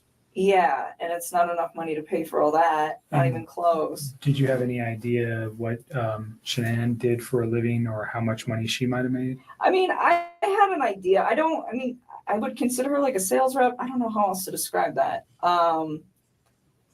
For the company that she worked for. And I don't know exactly how much she made. He said that she was really competitive and she liked to try to keep up with him. He's like, she gets close sometimes. So I don't know how much those two brought in. I mean, off the top of my head, if I could guess, probably somewhere around like $140K a year.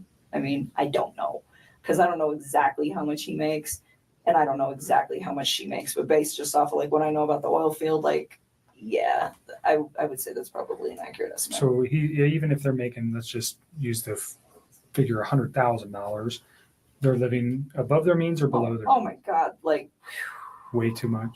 Way. Did he ever discuss with you any of those issues? I mean, a little. I mean, I didn't know about the bankruptcy or any of that till I read on the newspaper about that. But I think he was really frustrated with the situation. He told me, he's like, I feel like my paycheck goes in my bank account and I just watch it go like this. He's like, but it doesn't have to. He's like, she makes it like that. And I was just so was he resentful for that? I don't know if he was resentful. I just think he was frustrated by the fact that they could be doing a lot better financially. And she, from the vibe that I got, had really bad spending habits. So she was a spender. The car, hers or his? I think it's hers. Okay. I'm pretty sure that that's hers. Do you know what other car they might have? Well, I mean, his APC pickup truck. And that's it, I think. That's owned by Anadarko, though, right? Yeah. But so I don't think they own any other vehicles, as far as I know. I think it's just that thing. And Anadarko doesn't allow him to drive that on his own personal time, right? So he's just got one vehicle. Yep. And it's a very expensive Lexus. And then they live in a pretty expensive house. It's a huge house. Yeah. I was very taken back. Yeah, she doesn't seem too broken up by this, guys, but to me, that's a sign of her being more worried about herself. You know, she's been around the planet long enough to know that this is going to be a global, you know, deal. And as the mistress of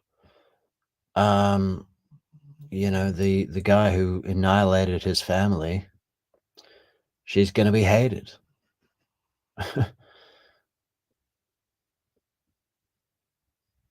You know, she's self-concerned. I don't take her kind of nonchalant attitude towards the deaths as a sign of involvement. Still, no one has said, I think she was involved in this way because of this. You know, that just gets left out of the equation, doesn't it? People kind of back away from answering that question, don't they? Back when I saw it, I was just like, whoa. How? And then you the guys, fixtures inside caused you to pause. everything was just like. And then you mentioned today you read something about bankruptcy. Yep. What did you read? That those guys filed bankruptcy for a lot of money in Who are those guys? that couple Okay, in 2015. Oh, Shanann and Chris thanks. filed bankruptcy in 2015. Okay, and you said for a lot of money. Do you recall the amount? No, because it was different in each of the newspapers, and I don't know which one to believe. Okay. So hundreds of thousands of dollars. So yeah, I didn't know that. Let's go just back to him and the financial. He tells you he has a concern enough to at least express something to you that he's frustrated with the way she spends, or he's upset with working so hard and never having any money, and she's kind of the responsibility. She's the responsible party for spending most. Hey, folks, don't like the video today. This is a terrible video. And no one should like it. Seriously, this is the worst one we've done. Yeah. Still, guys, please, I'm looking, you know, the chat is very divisive, and there's a portion of people over here. And again, guys, I don't have an opinion one way or the other. I'm interested in exploring all opinions. But please, anyone out there who's saying, yep, I think she was definitely involved, please tell me how and why. You know, and don't just say, well, she deleted those messages and she looked up Shanann on Facebook. Okay. That doesn't show anything. And I'm not saying that to defend against the point. I'm just saying that on its own doesn't show anything. How was she involved? In what way did she perform a part in the murders? Are you saying indirectly? Are you saying directly? Are you saying she was there and held Cece down while Chris smothered her? What are you saying? She was involved. Okay. How? And what what tells you how? You know, it's so easy with Wendy. It's so easy. There's 1,000 things, more than 1,000 things with Wendy where you can stitch it all together in chronological order. You know, show me that with this person. The money. I pretty much got that vibe. I mean, he just told me, he's like, we're house broke all the time. I was just like, that. Yeah, Matt, she does seem totally off. But that's all people have when it's like, and again, I'm not saying she's not involved. I'm not saying she's involved. It's not important to me. But for the people that obviously seem that it is important and that say she's definitely involved and have this strong opinion, what makes you have that strong opinion other than she's a bit off? That's unfortunate. And I asked him, I was like, do you have 401k? And he was like, yeah. And I mean, the reason I ask him this is because if I get into a relationship with somebody, I want to know like what kind of baggage that they have. I think that's important. Well, Rabbit, killer women go back through the ages. I mean, you know, that's a long list. If I walk into a situation where I'm like, hey, I have good credit and I have all these things that I've been building and you don't have your stuff together, like, what are we going to do with this? And it's important for your long-term. You're smart. Thing. So I'm preparing. And so I just asked him, I was like, well, do you have 401k? And he's like, yeah, I do have that. And then I asked him, I was like, I didn't ask him like how much debt they had or anything, but I just said, is your lifestyle sustainable? And he was like, no. Okay. And I was like, how long do you think that's going to take? He's like, I don't know, but it's not sustainable. Where did his girls go to school? I don't know. He never actually told me. Like when I asked him once, it was like when I was trying to find him an apartment, I was like, are you comfortable telling me where your girls go to school? That's in the text too. I was like, so I can figure out what distance from the apartment it is. I was trying to just make his life convenient with like him, his ex, his kids, and all the stuff that he needs to do and work. And he was like, don't worry about it. Their school's pretty centrally located. So anywhere in the area that we were discussing will be fine. And he just left it at that. So he didn't even tell me, which was fine. I respect that. Daycare is obviously very expensive for a 2, 3, and 5-year-old. Right? So I understand. did he ever bring did he ever discuss that? Never. Okay. Never. Like I said, the only financial thing he ever said is just like, she just likes to spend money, like a lot of it. So that was just kind of the vibe that I got from that. And that it was a lifestyle that she liked to live, like very like materialistic kind of lifestyle. Wanted to Like it project was- a certain image. Yes, all the time. Yeah, okay. Agdum Toak. Man, catchy. Catchy handle. Agdum Toak. Yeah. Her saying that she really tried talking him into working things out with his wife. Shit puree. Yeah. I don't believe that either. But that's evidence that she's trying to paint herself in a better light than, yeah, I told him that he should leave and I wanted him all to myself. You know, she knows that this is all going to be public. She's salvaging her character. You know, that doesn't, you can't look at that and say, yep, that's evidence she was involved. And he said that was why they got that house too. It's like she wants everybody to think that we live a certain way. Matt Tailmina, yeah, the creepy voicemail is like evidence that, I mean, it's scary. It's scary. It's like something out of a horror movie. And it definitely feels spooky with the context of everything that's happened. But, you know, it's not evidence of anything. You're not going to play that to a jury and say, see, ladies and gentlemen of the jury, you see how she laughed like an evil clown on that voicemail? And you're telling me that she wasn't involved in these murders? way and that we can like sustain all this stuff. And he's like, and we can't. And I told him, I said, when you're in those situations, why don't you, I'm like, do you like voice your concern about this?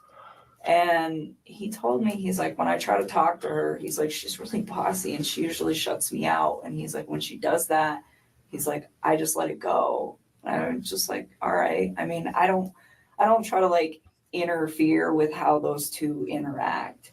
But I did ask about it because I'm just curious, because I would never put myself in a situation where someone was like, you know what, we're going to live in this house that costs like double what we can afford. And that's how it's going to be, because I want everybody to think we're fancy, because I wouldn't do that. I mean, to me, like, I wouldn't put up with somebody doing that to me. And I'm not saying that that's what she was doing.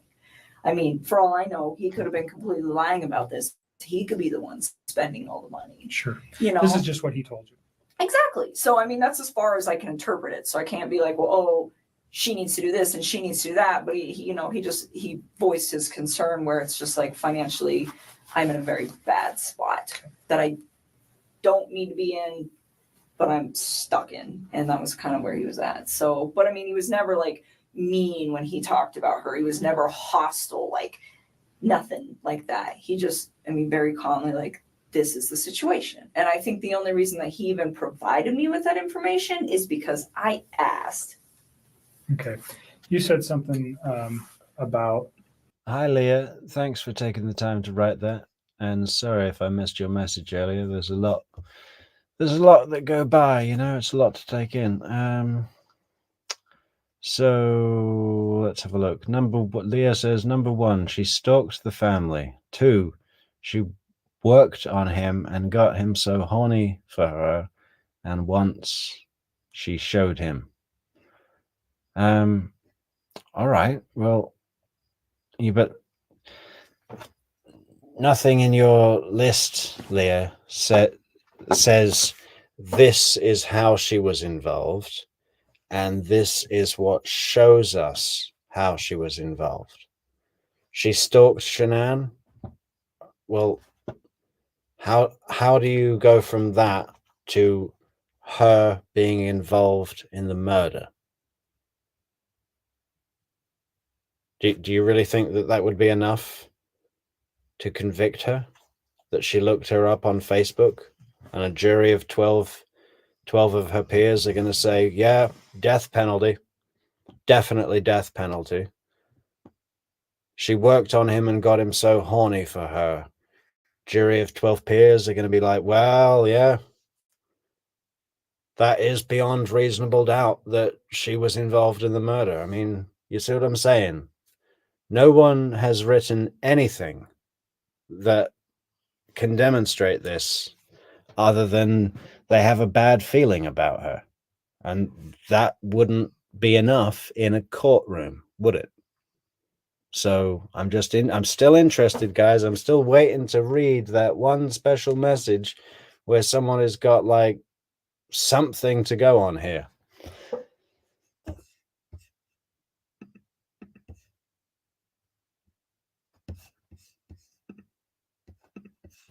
her being controlling or Bossy. bossy That's what he said. Bossy. in like all aspects of their life, or what, do you know exactly what he meant by that, how that affected him? I think he was just saying when he voices his opinion, it's not heard. Is the gist of that, which I thought, from what it sounded like from their separation, from them trying to separate, that Oh no, Bob. Apparently he was hitting that 4 times a day. And you know, in multiple orifices. Yeah.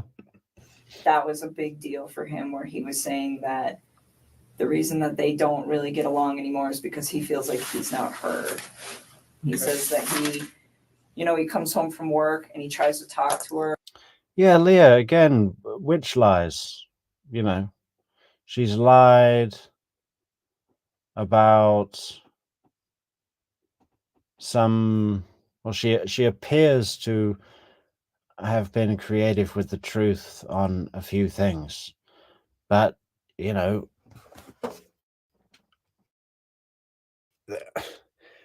I'll give you an example. of what I'm looking for, Leah. Okay, I'm looking for someone to say something like, "I think that she was involved and told Chris, unless your family, unless you kill your family, I'm gonna leave."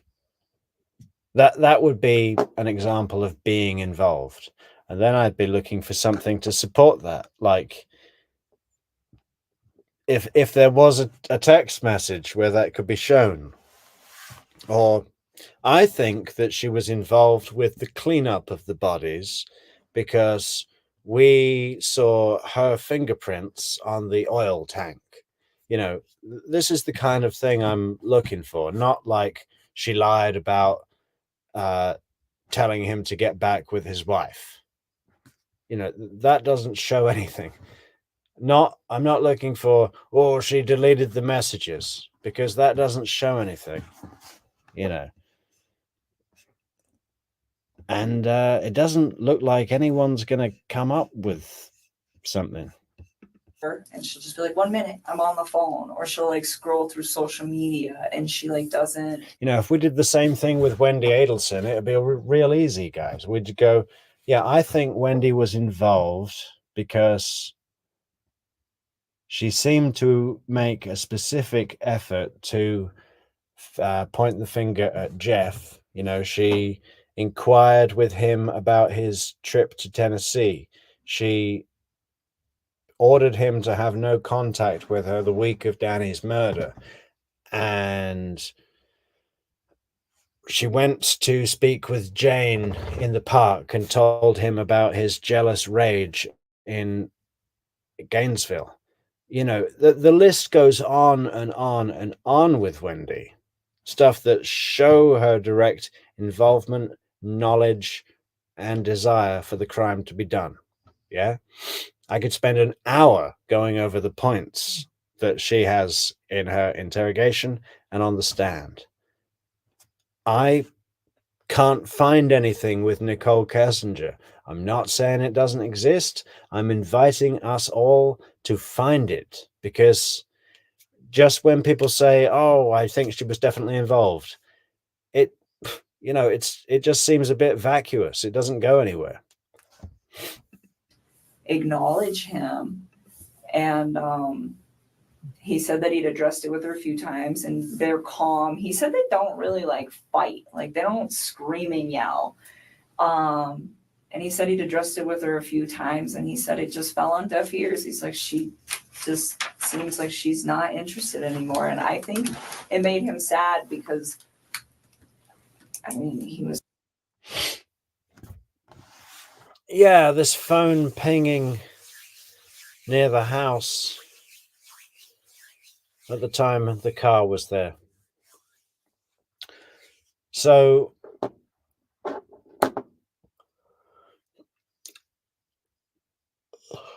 let's explore that. Does anyone have any details on this phone pinging at near the house when he was loading the car with the bodies?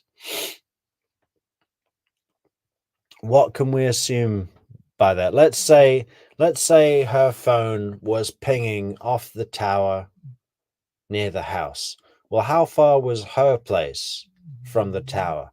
What if the tower that was nearest to her house went down for some reason? Would it be like the next tower available was the Watts house? Is that the case? I don't know.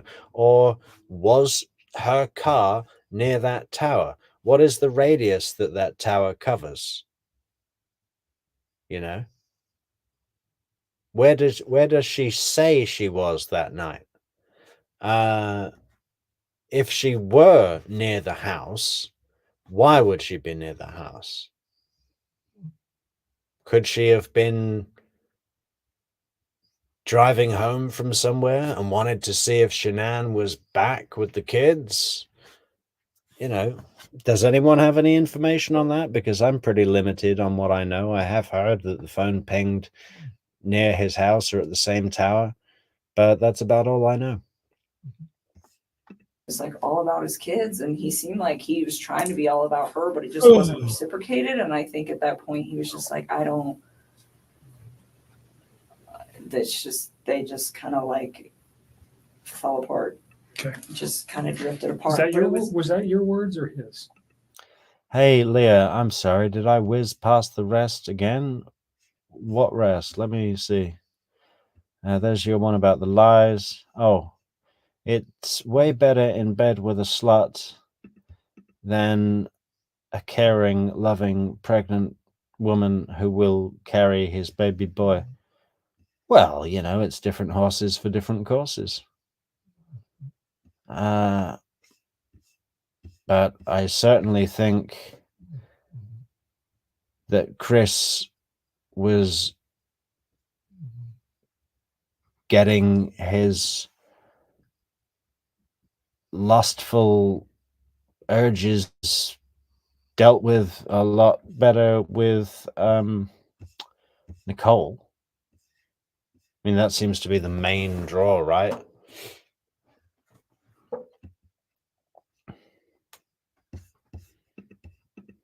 what the Fell thing apart. that those are mine. Okay. Those are mine. He just said that they didn't communicate very well, and it wasn't in a aggressive way. Communicate. It was just the fact that they didn't communicate at all. They just, They didn't talk. they had children, and was there ever mention that he was trying to resolve or save his marriage for the children's sake? A lot of people talk Yes. about that. Did he Yes. talk about that? I mean, he told me that he believed that the only reason that those two had still been doing it as long as they've been doing it, he told me that her and him have had communication issues for about 6 years, where she just seems really detached and uninterested in Oh no, Leah. I think I've gone through all of your points now.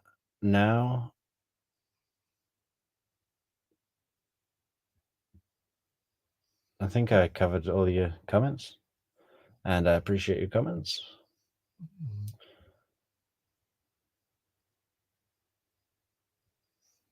And Christina says she lived almost 30 minutes away and claims that she was nowhere near that area. I thought cell towers covered 25 miles. At least. I mean, average traffic, say 35 miles an hour.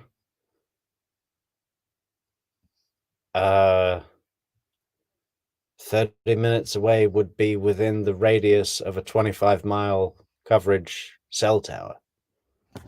So let's look that up.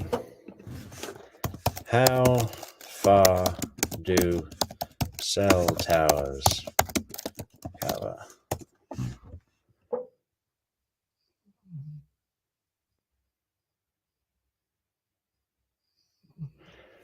Cell towers can provide service for as little as 3 miles or as many as 45 miles. So with it, a 30-minute drive could be the same fucking tower.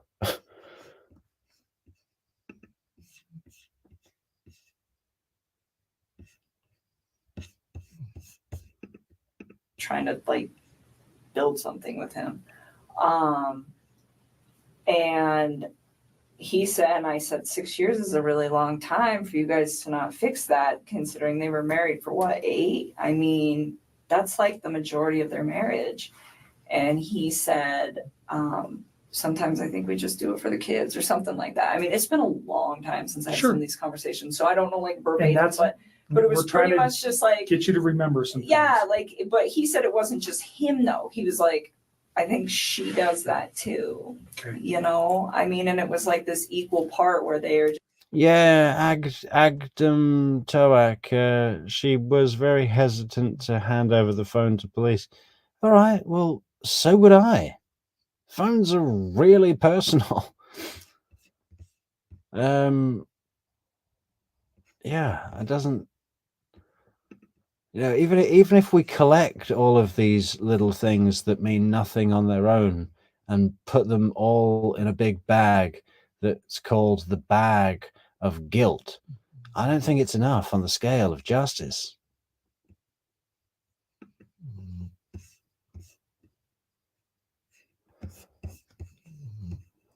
Yeah, Chris Watts had sex with Shanann that morning. She was continuing the lie to catch her off guard. He was continuing the lie to catch her off guard.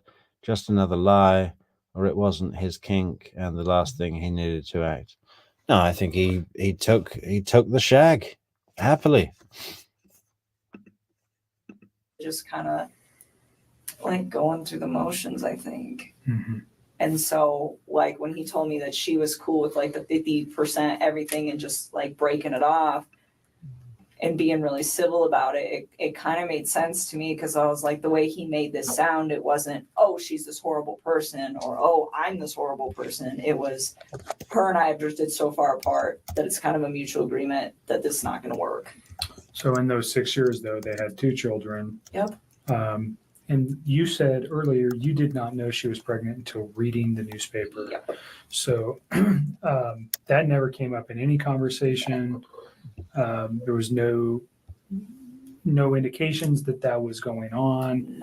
None. He never hinted to anything like Nothing. that. As far as you knew, he was just leaving her. He had 2 children, and that was the final take on that. Yes, I know why he lied to me. He lied to me because if I'd have known that he had a child on the way, I'd have never wasted my time with him in the first place. Like, none of this would ever even occur if he would have just told me the truth.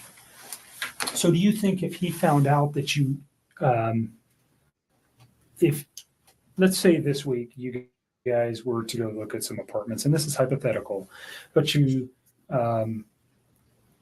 never found out that his wife was pregnant, would that have changed anything?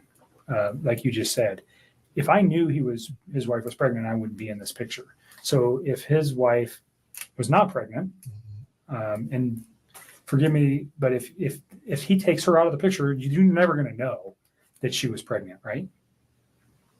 What do you mean takes her out of the picture? Like, If he murdered her, she's out of the picture. You're never going to know if she was pregnant. If he can get away with murder. So there's a post on Reddit that says, yet that tower wasn't that close to the house. It was covering a major road that travels north from her home to work, that his house lies a mile or 2 to the west means nothing in this Reddit user's opinion. She had likely driven the route since the day she began her job.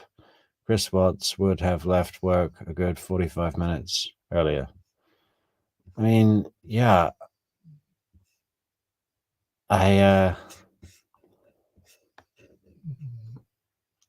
Again, it's one of those pieces of evidence that people that really want to find guilt go, aha! Cell towers don't lie. She was there. She was at the scene. Why would she be at the scene? Even if they were like talking and planning and saying, yeah, let's kill your wife, and then I'll come round with my cell phone because that'll be smart. You know, I think, possibly she could have been stalking the house because Shanann was getting back and she wanted to see if they were in the bedroom. I don't know. Or she was on her way to work.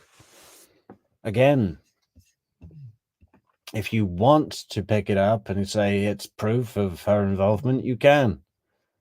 But what does it really show?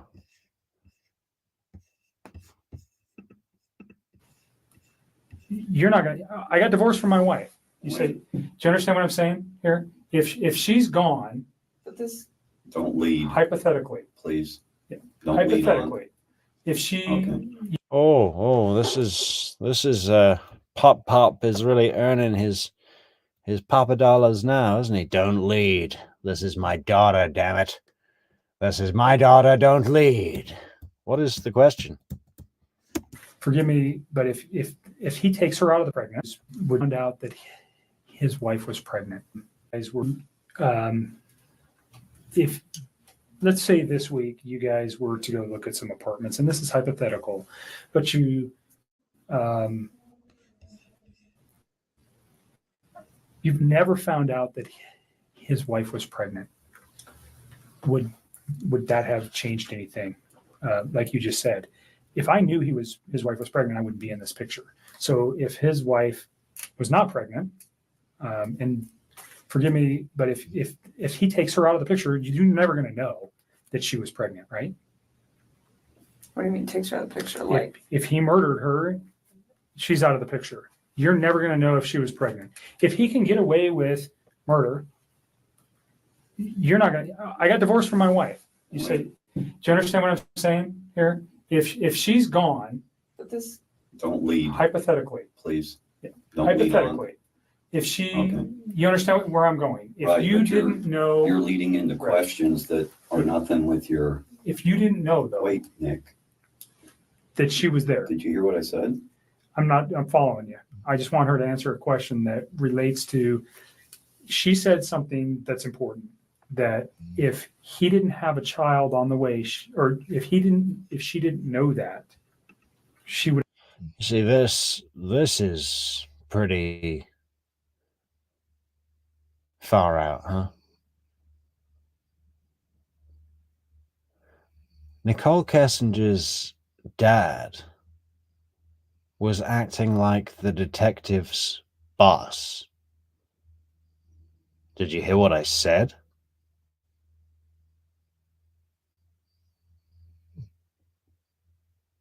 You know, that something is wrong with that picture, huh? And even Nichol Kessinger, when this question came up and she saw where it was going, kind of turned to Super Dad, Super Boss, and was like, hey, shut this down. Let's see that again. If he takes her out of the picture, You say, do you understand what I'm saying? You're never going to know if she was pregnant. If he can get away with murder, you're not going to. I got divorced from my wife. You say, do you understand what I'm saying here? If she's gone, but this, Don't lead, hypothetically, please. Yeah. Don't lead on. hypothetically, if she, Okay. you understand where I'm going. If Right, you but you're- didn't know, You're leading into Right. questions that are nothing with your, if you didn't know though wait, Nick, that she was there, did you hear what I said? I'm following you. I just want her to answer a question that relates to, she said something that's important, that if he didn't have a he calls the detective by first name, points at him, adjusts his posture confidently. I mean, what is up with that? child on the way, or if she didn't know that, she would have continued the relationship, right? but he killed his kids. At what point does he think that I'm going to be in a relationship? I'm not talking about the children. I'm just talking specifically about her. If you only knew, if the kids were still here and he called you and said, I'm divorced from my wife, and he gets away with this, do you understand what I'm thinking from his aspect? I still wouldn't do it. I still wouldn't do it because I'd be like, where did she go? Okay. Because I'm under the impression that she's a really good mom. Like, he never bashed her momming skills. Like, no, I wouldn't, no. Okay. No. And that's that. You see where I'm trying to take that? Yes. So you guys never had a conversation about the child, period. I didn't know Okay. at all. And by your words, if you did know, you would have ended the relationship. Well, because it wouldn't have made sense to me that he's like, I'm getting separated. Oh, by the way, I have a baby on the way. It's like, That's 15 weeks. you are a liar. You're just trying to sleep with me. That's what I would have probably interpreted that as. And I'd have just shut that off at work and that would have been the end of it. All right. We can move past that. The week that he comes back from North Carolina. You don't remember, somewhere in the first couple weeks of August. Yeah, I think it was the second week, but I don't remember off the top of my head. So we'll just use August as a time frame. Is that fair? Because you know he left in July and he comes back in August. How many times do you think you see him? I saw him a few times. I saw him this past Saturday. I saw him the Wednesday before that. And he wanted to see me more. I was the one who wanted my space. I was like, nope, your kids are home. Go hang out with your kids. And even on Wednesday, I cut it short. Like, he came and hang out with me for a few hours. And then I was like, go chill with your kids. Okay. I was always like, Do really you respectful know of his kids. specifically where you guys went? Did you meet at your house? Did you guys go to any restaurants? Did you go to establishments? Where'd you go? Last Wednesday, he came to my house. And this past Saturday, we went to, what's the name of that bar that we used to go to? It's not the same, the Lazy Dog, but it's the one off of 144th and 925. I think it's 144th up there. And it's the Lazy Dog. Yes. Did he ever mention a Rockies game that night? No, I don't think so. But there was a, the Broncos were playing. Okay. Which we couldn't see because they sat us in really crappy spots. But it's okay because it's preseason. But So do you recall what time you went there? no, I remember. Well, kind of. So he had to get a babysitter that night. Do you know who that was? Somebody who's really young. I remember I asked him who his babysitter was, and he's like, "We have two. This girl's only 17, but the other one's out of town. So this girl's gonna stay, and she doesn't do overnights. So I gotta be back by 10." And I remember her saying that, and him saying that. And I don't know what time he got to my house. It was between, I want to say like 5:30. It might have been 5, but I don't think so. Because I think the babysitter, if I remember correctly, showed up at like 4:30 or something. And he was like, I want to spend time getting my kids acclimated to her. And then I will come. So his children didn't even know her. Oh no, they knew her, but he was saying like he likes to like stay there for a little while. He doesn't just like walk out the door when you show up. It's like a transitional thing. And so that's why I'm saying I don't know how long it was. So, what have we got in the bag of Nichol Kessinger's guilt, guys? We've got, she deleted the messages from the phone. Okay, well, there wasn't an investigation. Or she hadn't been called in to question. I don't think Chris had even gone on the news yet. Those messages were her property.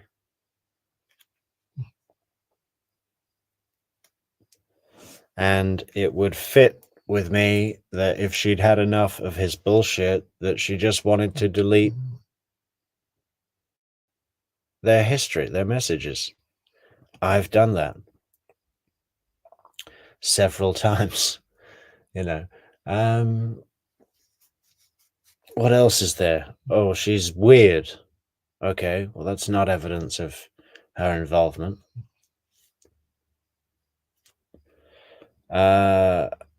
What else is there?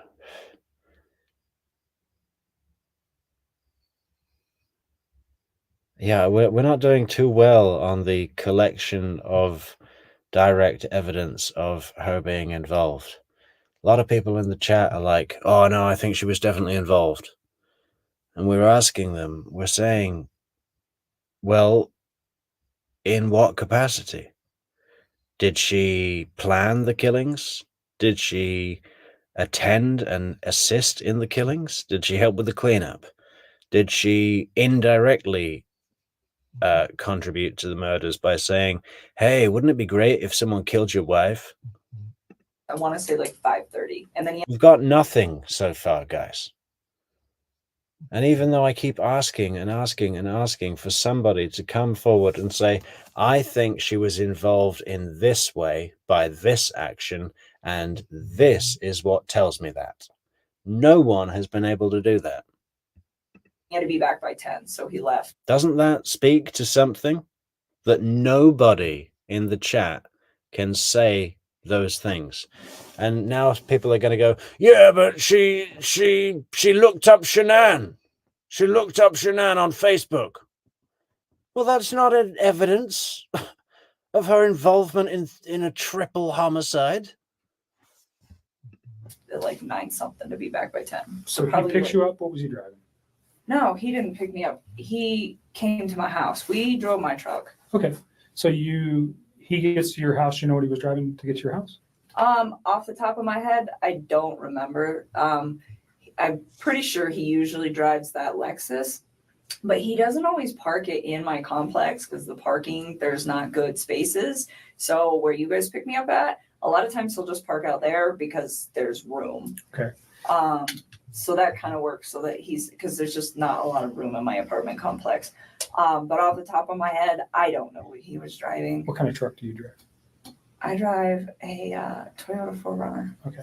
So you guys take your 4Runner to the Lazy Dog. Yep. And you said they sat you in crappy location. It's just Where the where best. were you inside We the bar? were, when you walk in, you just hang a right, Duncan. and we were like one of the first 2 booths on the right Yeah, flying the flag, John. Good to see you, man. when you walk in the door. Okay. It's just not it's a good spot, but just not for the TVs.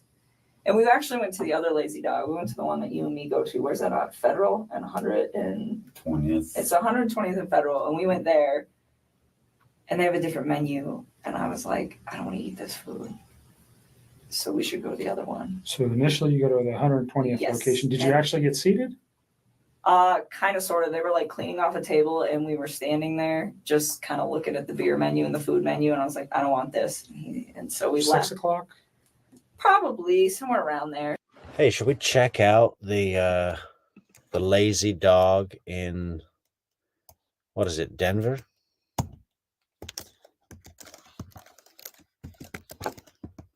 Or do they live up by Frederick? I don't know. Lazy Dog, Denver. Menu. Let's check out the menu. Let's see what a Chris Watts date is like, guys.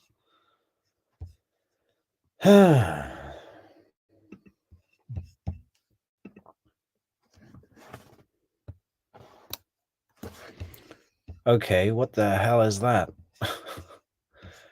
Man, that looks revolting.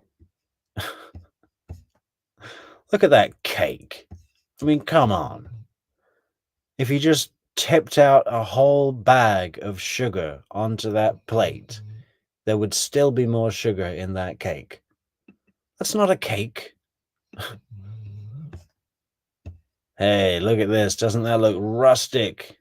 A toasted flatbread with some hummus dip. What have we got here?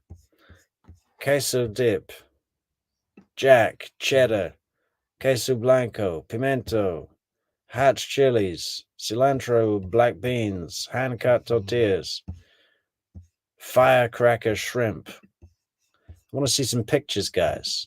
Small plates. What is that? Deviled eggs? Okay. Road trip bowls. Hey. Colorful.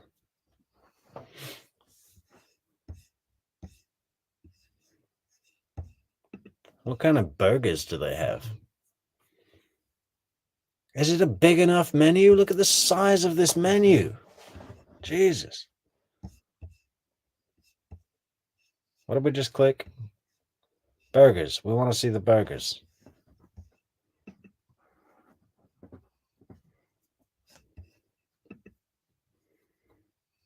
Ah, that looks good.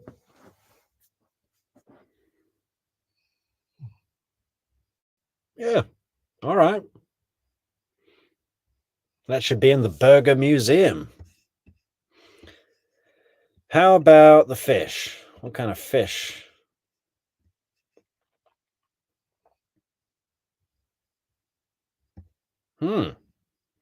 How British.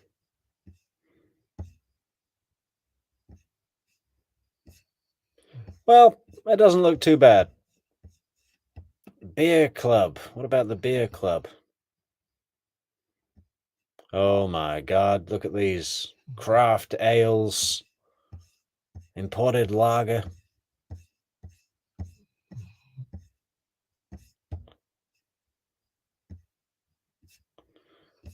Okay, dokie. Yeah, Not bad. A lot better than Mosaic Restaurant, where Wendy Adelson went for lunch on the morning of the murder, or the afternoon of the murder. Man, do you remember that menu? It sucked. But it was in Tallahassee, so what do you expect, huh?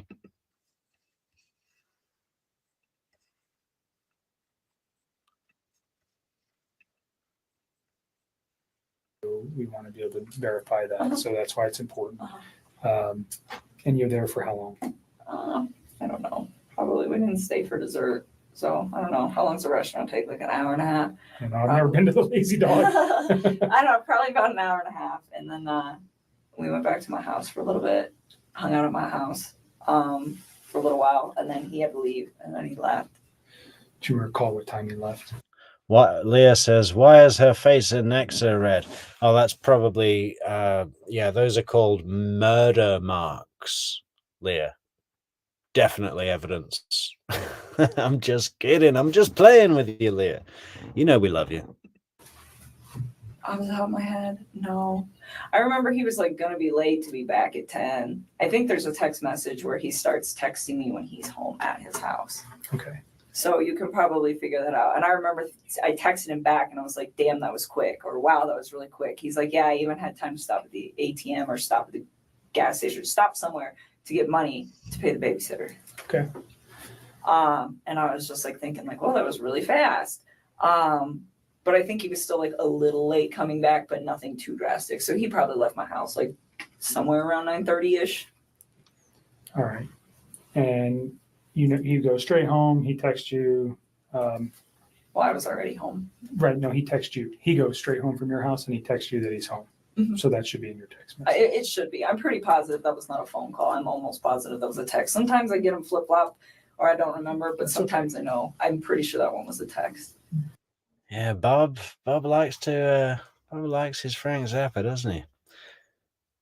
I guess now we know who stole the margarine.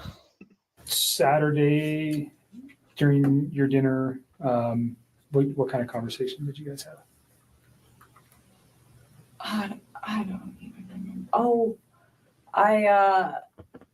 so he's been trying to like eat a little healthier than he normally does. And he's always like been in the working out since I knew him. And he like tries to eat clean, but he was trying to like step it up a little bit. And nothing like the people who do like the competitions and the shows that are all super restrictive. And there's nothing like that. It's just like day-to-day general maintenance, but it's how I eat and it's pretty healthy. And he's been losing a lot of weight. He lost, I want to say like 13 pounds in the time that we were hanging out. And honestly, when you start eating a little bit cleaner and you start working out a little bit harder, the first couple months, especially for a man, because they lose weight faster, it's not something that's like that drastic to me, but it did stand out that it was like a little much. And so I was like, whoa, like maybe you're not eating enough macronutrients. So let me look at them. So he had been working on his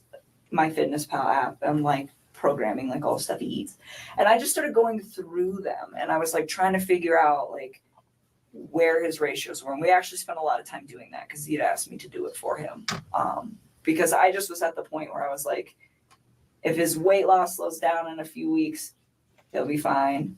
And if it doesn't, then his macros are a little off. It's not like that big of a deal. Like in the workout community, this is like a very normal thing. But Did I you just, have any other outside concerns like potential drug use, alcohol use, any of that stuff that led you to go, hey, he's lost an extreme amount of weight in such a short period of time? no, and I wouldn't call it extreme. It was just like, it was a lot. But I mean, when I first started working out, I dropped like 12 pounds in 2 weeks when I first started like hitting it hard with the diet. So the fact that he lost like that much weight, it wasn't, like I said, it was not a surprising amount. I just didn't want it to be like a sustained amount.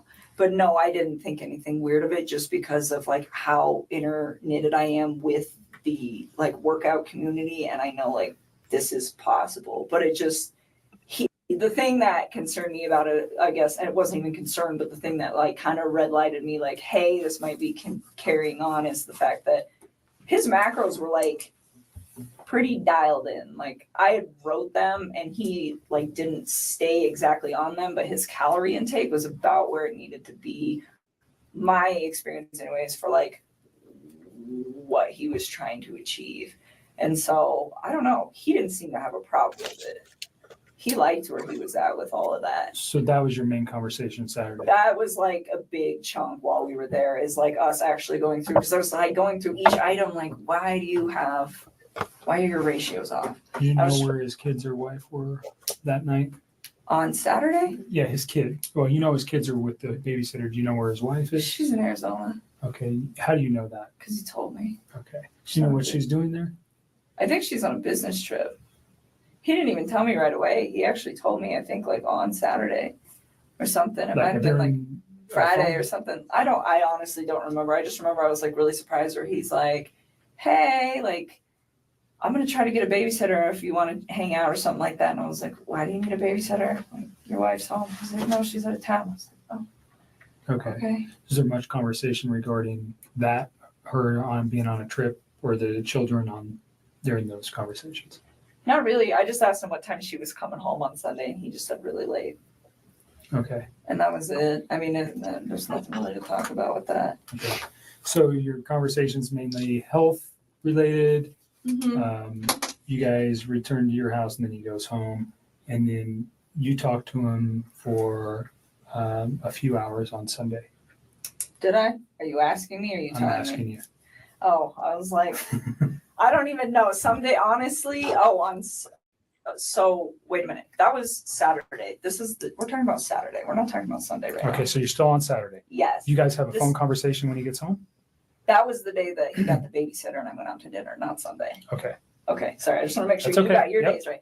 So Saturday, yes, we went out. He had the babysitter. He went home. I'm sure we did. We always talk on the phone. And honestly, I mean, Mark asked me that the other day. He's like, how long are you on the phone? 15 minutes, 20 minutes? Like, you're going to have to look at the records, to be honest with you. Like, so much. You like to talk, I can tell a little bit. Yeah, a little bit. 400 when she was young.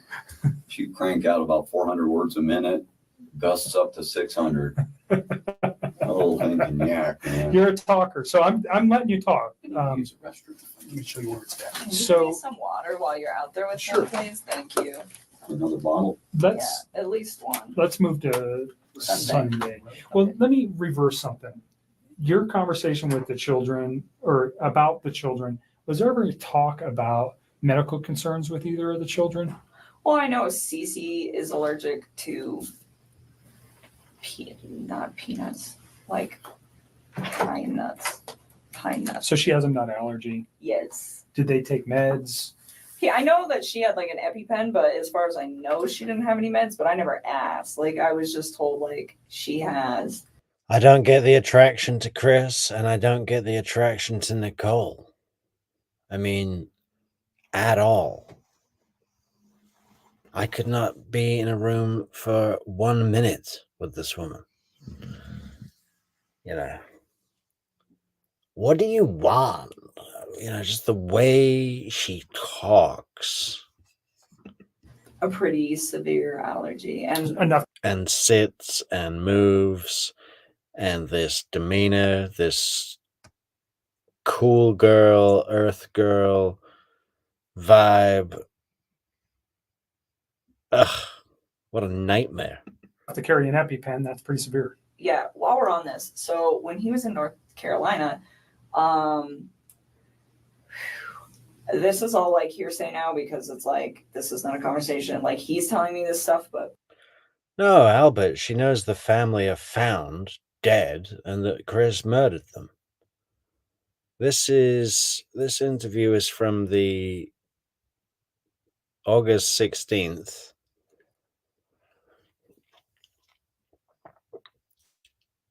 And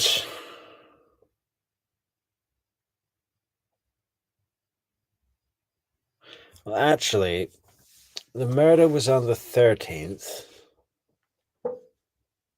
And the next day,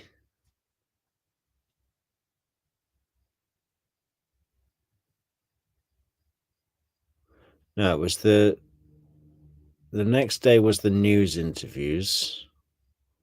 And so that would have been the 14th, and the 15th was the lie detector test. So Chris is already arrested at this point. Who knows exactly what happened, but he went out there to go see his family and her family. And while he was in town, before he went out to North Carolina, I guess his mother had accidentally, like, not exposed her to something with nuts, but had, like, given a product, I think it was like ice cream, to a different kid that could have traces of nuts or something. I don't know. But it was like his daughter was fine, but she was like in the range of contamination. And I think his wife was very upset about that. And when he got to North Carolina, he told me that he was supposed to spend like half time with them, half the time with her family, and that was supposed to be what it was. I don't know. But he said that he went to go see his family and they weren't answering the phone for like a day or two before he went out there. And then when he got there, there was a note on the door that said, son, if you step by, we're at the beach. And they ignored him for like most of the time that he was out there. And His own family? yes, his mom, his dad, and What do his sister. What's the significance? Do you know why? Yeah, he said, and again, I don't know what is true with this man anymore and what's not, but he told me that, like, leading up to it, I was like, well, why are your folks like ignoring you? And I was like really concerned about this. Like every single day he would talk to me when he was out there, and I was like, you talked to your family today? You talked to your family today? Did you talk to your dad? What happened? Did you talk to him? No, I didn't. Or yeah, I talked to my mom. Well, what'd she say? Are you gonna hang out with him? Like, I wanted him to see his people because it's important. Family is an important thing. You know, it just needs to function properly. And Sure. and so I was like, well, Tracy L says, has anyone ever listened to the Spirit Box recordings of Shanann, Bella, and Cece? No. What is that? Like a paranormal thing? I don't know. I've never heard of that, Tracy. and he was like, well, they're ignoring me. And I was like, what do you think happened? And he was like, I'm not really sure, but I think something was said between my wife and them during that incident. And he's like, because every time, yes, that happened nuts. before he got there, yes. And he's like, because every time that I try to, I talk about possibly going over there to see if they're home, she gets upset about it. And I was like, okay. And he told me that his mom and his wife did not get along at all. He said that his mom didn't even show up to his wedding because she's like really did not care for Shanann. Okay. So again, I don't know what's true and what's not, but I just know that there was like some tension there. Mm-hmm. And again, like that part is like, I feel like it's almost third party. So that's why it's like I didn't even Well, but it came from him to you, so it's not. It is something that is, whether it's important or not, we can validate that. I'm sure we will be having some conversations with family. What does it mean? I don't know. Yeah, I don't know either, but I just know. So like, maybe she, I don't know. Well, and then he ended up seeing them on the last like full day that he was there, and they told him supposedly that she had gotten really upset and then screamed and yelled in front of Chris's sister's kids that are very young, and to his mom and to his dad, and said like, you're never going to see Chris again, you're never going to see me, you're never going to see the babies, and just like threatened them, and then like walked off. And I guess that was the incident that happened prior to him coming out there, and then she didn't tell him about it. Mm-hmm. She just like let it go, and then he just spent all week trying to figure out why his family was like not trying to be involved. Gotcha. So again, I'm not sure. That was like it just feels really third party, so it's hard for me to like talk about because like, I don't know how much validation. So beyond the nut allergy for CC, did you know of any other? Did she take meds that you know of other than carrying an EpiPen? His kids or his wife? No, his children. No. And now, well, if you know anything about his wife's medical conditions, if she had any. No, I've like read in the newspaper, they keep saying, oh, she had medical conditions. And I'm like, is that a misprint? Are they talking about CC? Or is that just something else I don't know? So you don't know anything about Shanann having any kind of medical problems? No. Okay. Covered Saturday. Hey, Timothy Smith. Yeah, we just crossed over into July. About an hour and 5 minutes ago. Awesome. So there's a phone call Saturday night, actually, from, it can't be Saturday, it had to be Sunday. I wrote that down quickly. Sunday night. Is there anything else you think, let me just back up from the Saturday where you guys had a meal at the Lazy Dog to prior for the 6 weeks that you guys were serious. And although your dad's here, and I think you're probably pretty comfortable, your relationship with Chris was, can you describe your relationship? I mean, when he was with me, I considered it to be fairly healthy. It was open communication, and it was what I thought was honest, and it was very calm. It was respectful. We got along really well. He gave me my space when I needed it. I gave him his, and anytime like he wanted to take care of it, like anytime that his kids could be in like his life for hours or days or whatever, whenever they were home, I made sure that I wasn't a presence in his life so that he could be the best dad that he needed to be. And I mean, I thought what we had, it was very comfortable for me. I enjoyed it. I think he did very much as well. You guys, 6, 8 weeks, 2 months, whatever it was, you guys have an intimate relationship during that time. Yes. Okay. So you're pretty serious. Did he ever tell you that he loved you? Yes, he did. Did you ever tell him the same? A couple times. Notwithstanding that today, because those thoughts may have changed for you, but on, let's go Sunday into Monday or Monday, did you still love him on those days?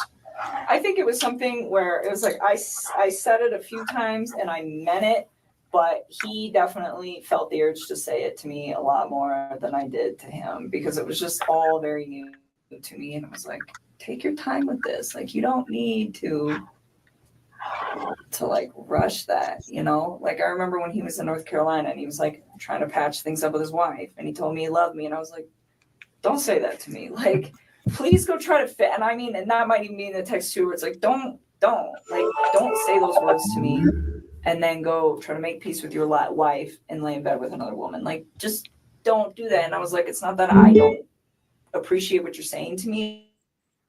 It's like, it just didn't sit right for me, you know? So I just feel like almost like an insecurity where you had to say that to you? Or? I don't know. I think he like, looking back at all this now, I don't think he was trying to fix things with her. So saying I love you to me seemed like probably something that he genuinely meant. Like, I love this woman, and regardless of where he was going to end up that night. But to me, in the way that I was perceiving things, he had told me that he was trying to fix things with her. So it's just like, this is an inappropriate time. And I wasn't mad at him. And I'm pretty sure that's in the text too, where it was very like calm, but it's just like it's almost disrespectful where it's like, please don't. I'm like, you know, if we get to that point where it is you and me, like, yes, you can say that, but don't, not then. Like, that's. So you thought he was very genuine when he said that? I did. I mean, and he wrote it. It's in all those cards I gave you. Not in all of them, but Okay. like the later ones. And Thank you. when you said it to him, you said you meant it when you said it. Yes, I just didn't say as frequent as he said it. Like, sometimes he would say it, and I was just like, for me, it was still like very, very new. So I kind of like took my time and only said it when I was just like, this is a really important moment. So you got, I mean, in the short period of time that you guys were together, he Yes. became very attached to you. Yes. Very, I very mean, he's attached. sending cards. Flowers. He's telling you he loves you. He sends you flowers. Does he buy you any other gifts? Oh, I wouldn't have wanted them anyways. It's flowers is enough. You can't. I don't need expensive stuff. Okay. But he becomes very attached. Yes. You guys are talking multiple times a day, at least. All the time. You're seeing each other on a regular basis. Yep. So it's a very, and his wife is not around, nor are his children. So there's a lot of time for you guys to build your relationship in this first four weeks or so. Is that fair? Yeah, and even when she was back, I mean, it was still like we were still spending time together. He was still spending time with his children, and I had my own life. Like, I mean, there was one week where I just like went out of town with my friends for my birthday. I wasn't even around the whole like last few days of June up until the 3rd of July. I was like gone, and then there was another, like last weekend, I had a friend impromptu come in town from out of state and I hosted her for a few days. And it's like I still did my own thing all the time. Like whether he was there or not, like if my friends were like, hey, we want to make plans, I would tell him like, we're not hanging out today because I want to go see my mom or my dad. Did your friends know about him? Nope. Why? Because it's like he's with 2 women right now. They don't need to know about So that. if you had a boyfriend of 4 to 8 weeks on a regular, I don't know if you were married prior or if you had a boyfriend before, but if you had a steady boyfriend, Yeah. He's gonna People know, I think you introduce told me. him to her friends and say, "Look, this is the man. This is the man whose family I am dismantling from within. Yes, one day all this will be mine." me before we got started that you just told your dad about Chris. No, I wouldn't have recently. told them. I wouldn't have told Okay. people. It's too early. I mean, people. So you don't. Well, I think we're gonna have to wrap it up there, guys. 3 hours 25 minutes, a little long tonight. Bit of an edgy episode today, guys and girls. You never know where the divisive issues are going to take us or come from. Well, that's all good. We all love each other at True Crime Metrix. And, yeah. Hey, nice one, y'all. Sorry, that wasn't y'all, as in you all. That was to y'all, Borg. JARL, y'all. Yeah, could that be it? And then Bob from accounting actually says, bye, y'all.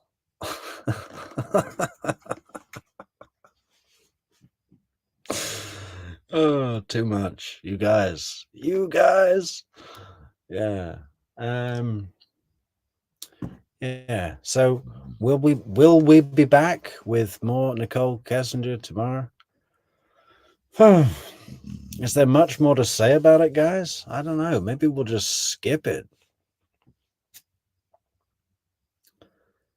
It's a bit much, I want to get back to another case, I was going to do the Chris Watts interview up in Wisconsin, but I know that there's really poor audio on that. There's no video, so maybe we'll come back to that at a later stage. If anyone, what could we start tomorrow?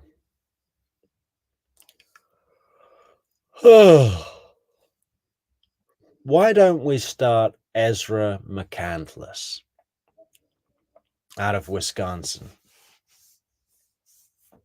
I was going to say Russell Williams. I was going to say Michael Dunn, but both of those, I want to have some time to just kind of come up with an actual order of videos, maybe some slideshows to help us along, something like that.